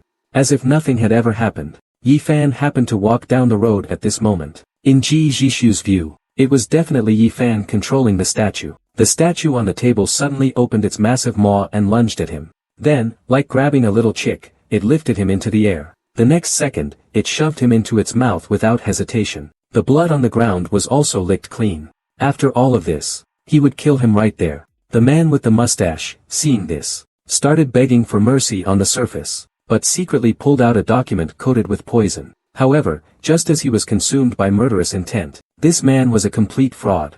But before he could finish his words, a long sword was already pointed at his neck. Ji Jishu warned him that if he said another bad word about Mr. Yi, at that moment, Yi Fan and Shi attacked. They went upstairs. The mustached man took the opportunity to tell Ji Jishu that he had been deceived. A spy planted next to Ji Jishu. Just moments ago, he reported to the leader about Ji Jishu coming to the bookstore. But when he arrived at the bookstore, he was dumbfounded. He couldn't understand why Ji Jishu would treat an ordinary person with such respect, as if facing a godlike powerful being. He instantly realized, Yi Fan is a complete fraud, because these tricks that Yi Fan used are very familiar to Mustache. In fact, Mustache is the leader of the White Wolf organization. So he cryptically says, "I already know your intention. But you need not worry too much. Things are much easier than you think. What you fear is merely fear itself." Little Mustache listened to these ambiguous words. His subordinate, Mustache, walked in. But in Mustache's eyes, Yi Fan is just an ordinary person. He doesn't understand why Ji Jishu asked him for help. Yet Yi Fan speculates based on Ji Jishu's words that his plan to take revenge on the scumbag has failed. Is he trying to comfort me? Even if I failed, he would still treat me with acceptance and encouragement as always. Thinking about this, I couldn't help but apologize. At that moment, he should have solved everything in one go. But here he was, seeking help in a bookstore again. At that moment, the statue on the table caught his attention. It showed no movement, yet it exudes a powerful pressure. He quickly stood up and said, "I didn't expect to see you again so soon. Returning for a follow-up so soon. You're the first of my clients to do so." However, Ji Jishu felt this was mocking him, after receiving such strong guidance. But Ji Jishu rejected the idea, because he thought of the mysterious figure Yi Fan. At that moment, Yi Fan was fretting over the lack of business, bored and sipping coffee. Just then, Ji Jishu pushed the door open and walked in. She muttered that the Demon King was about to descend. As soon as she finished speaking, the woman's body exploded. Ji Jishu sensed that things might be even more serious than he had imagined. One of his subordinates suggested consulting the family shaman for a divination, but he found only one woman hanging in midair. Ji Jishu sensed something was wrong. He hurriedly stepped forward to ask what was happening here. However, at the moment of contact, the woman's face began to distort hideously. It turns out he was once the second leader of the White Wolf organization, but their first leader's personality drastically changed after obtaining a treasure called the Egg of Sunglasses. He began to massacre people within the organization. Now, Ji Jishu has led Qingxin to attack the White Wolf's lair, but after they pushed open the doors, the words on the table vanished in a flash of golden light. At the same time, on the other side, Ji Jishu has also begun his revenge plan. After gaining the power to control blood from Yi Fan's book, his strength has reached a terrifying level. Was it because I asked Lao Wang to recommend my book to others? Does doing that benefit you? The words appeared on the table again. Then Yi Fan said he would do his best. After hearing Yi Fan's response, that the mastermind who had sent him here 3 years ago had shown up. So he asked, appearing so suddenly, do you need me to help you with something? The words, you've already done it, appeared on the table, and I woke up because of it. Afterward, the old man gave Yi Fan a deep bow and left. After the old man left, Yi Fan was just about to close up, when suddenly the words, long time no see, appeared on his table. Yi Fan instantly understood, but he did not know, that this statue was crafted by the old man over a span of 20 years. It can not only automatically recognize Sha Yi, but also possesses impressive magical resistance and a tough exterior. In terms of combat power, it is no less than a panic-level warrior. As a gesture of thanks, the old man even gave Yi Fan a gargoyle statue. Yi Fan saw that the statue was lifelike. It can just be placed in the store as a decoration. He gladly accepted it. So, once again, he brainwashed the old man. Old Wang, I believe you can add more value to my book. If you think this book is good, can you help promote it for me? The old man hurriedly agreed after hearing this. Could it be that this person wants to create a new faith? Thinking of this, the old man said that handing over something so important to me, truly made him feel a bit uneasy. Yi Fan saw that he didn't seem to want to lend it anymore. His arm began to tremble uncontrollably. There are people in this world who believe in the truth of knowledge. There are teachings of the plague that believe in the power of strength, and the teachings of the sky that believe in the moon. But I've never heard of this factual teaching. Because in his eyes, the book had become a sacred relic. Especially when he saw the signature was Yi Fan's. He was even more shocked beyond words. Then he carefully asked, did you write this? After getting Yi Fan's confirmation, at this moment, Yi Fan fumbled around for a while, and finally pulled out a book he wrote on rituals and folklore. He hesitantly said, though it might be a bit presumptuous, I think this book suits you quite well. Unexpectedly, the old man knelt down as soon as he saw it. In his most confused moment, it was Yi Fan's book that guided him on his path forward. Lately, he has sensed that he's on the verge of a breakthrough. He owes it all to the wise and knowledgeable person before him. This person must be a powerful being far beyond the level of a god, and respectfully bowed to Yi Fan. The old man had come this time to return the book he had borrowed earlier, and once again requested Yi Fan to grant him a similar book. 2 years ago, he had a great battle with a god-level expert, but was miserably defeated. Unfortunately, he could never set foot there again in this life. A brilliant and ancient civilization, and just a single book is this terrifying. This made the old man even more convinced that Yi Fan was a mysterious level expert. So he stood up. He exclaimed excitedly that, this is the real demon. However, he was ultimately a destructive level powerhouse. He quickly forced himself to calm down and asked Yi Fan about the origin of the book. Yi Fan said that the book came from a brilliant and ancient civilization. To demonstrate his extensive knowledge, he recommended a book in Wenzhou dialect to the old man. You must know this is one of the hardest dialects to understand in Huaxia. But in the old man's eyes, this book became the language of the Green Devil. With that thought, the old man said seriously, admitting he was indeed tempted by the proposition. Do you also have research in this area? I wonder if I could ask for your guidance. Upon hearing this, Yi Fan thought to himself, sure enough, the empty nest elder is easily hooked. The old man was instantly shocked. He had clearly dealt with this book himself. Even the strongest beings in this world probably wouldn't notice anything unusual. Moreover, the way this young man calmly responded when they met, what's his background?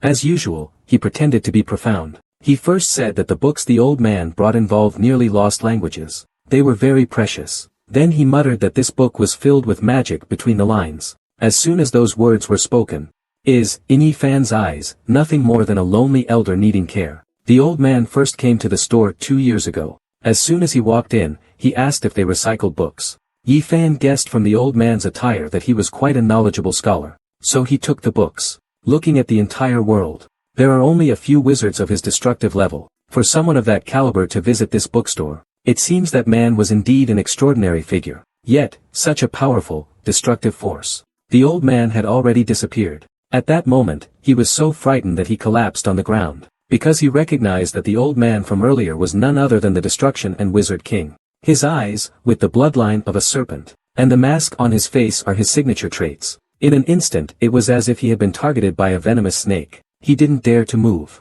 The old man saw the beast language blood on his hand and murmured to himself, what a lucky little girl this is. When the woman came back to her senses, His eyes were filled with dollar signs. Maybe he could earn some money for shop renovations from her. Wait, I mean, make money, not scam her. The woman then left with an excited heart. On the way, she brushed past an old man. He asked the woman to sign her name. After the woman finished signing her name, Yi Fan felt that the name Ji Jishu sounded very familiar. Could she be the only daughter of that wealthy tycoon in the mining industry? At that thought, he wanted to celebrate for a brand new tomorrow. The woman listened. She thought this was a task given to her by the mysterious big shot, Yi Fan. Without hesitation, she downed the scalding coffee. At that moment, Yi Fan also took out a library card. Blow it whenever you want. You hold this book in your hands. Standing before the supreme judge. Change the world. After speaking, he took out a cup of coffee. Just what kind of existence is the man before her? Yi Fan saw the woman was so emotional that she was about to cry.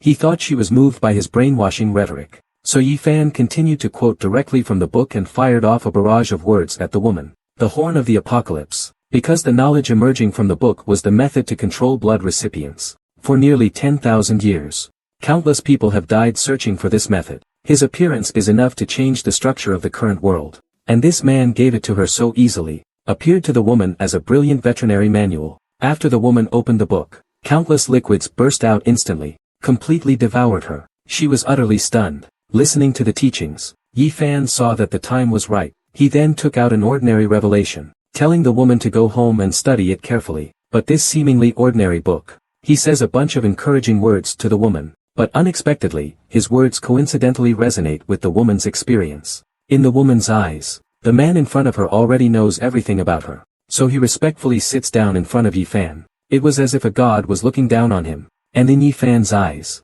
he is just a heartbroken girl. Moreover, he wants to take this opportunity to promote his book, so he pretends to be profound and mysterious. She didn't know whether it was a trap or a coincidence, so he walked in anxiously. When he saw Yi Fan inside the room, he was startled, because he felt an incredibly terrifying aura emanating from Yi Fan. She killed both men, but at the cost of a wound to her abdomen. However, she now needed to find a place to heal. At that moment, she noticed the bookstore where Yi Fan was, but it was already past midnight. This store is still in operation. At this moment, Yi Fan was organizing books inside the room, hoping that someone would walk in and buy a book on this stormy night. But outside, two men were chasing a woman, and this woman was no ordinary person. She killed both men, but at the cost of a wound to her abdomen. However, when the magic circle activated, it summoned an evil god from another world. In the end, under the evil god's temptation, he pushed open the golden door before him. He brought all his books to the other world, and became a librarian. Even statues of emperor-level figures were gifted to the man as mere decorations. The man's name was Yi Fan. He was originally just an ordinary book collector. One day, a magic circle suddenly appeared in front of him. Driven by curiosity, he pressed it. The man was mistaken for a deity. His bookstore was constantly visited by powerful beings from both the immortal and demonic realms.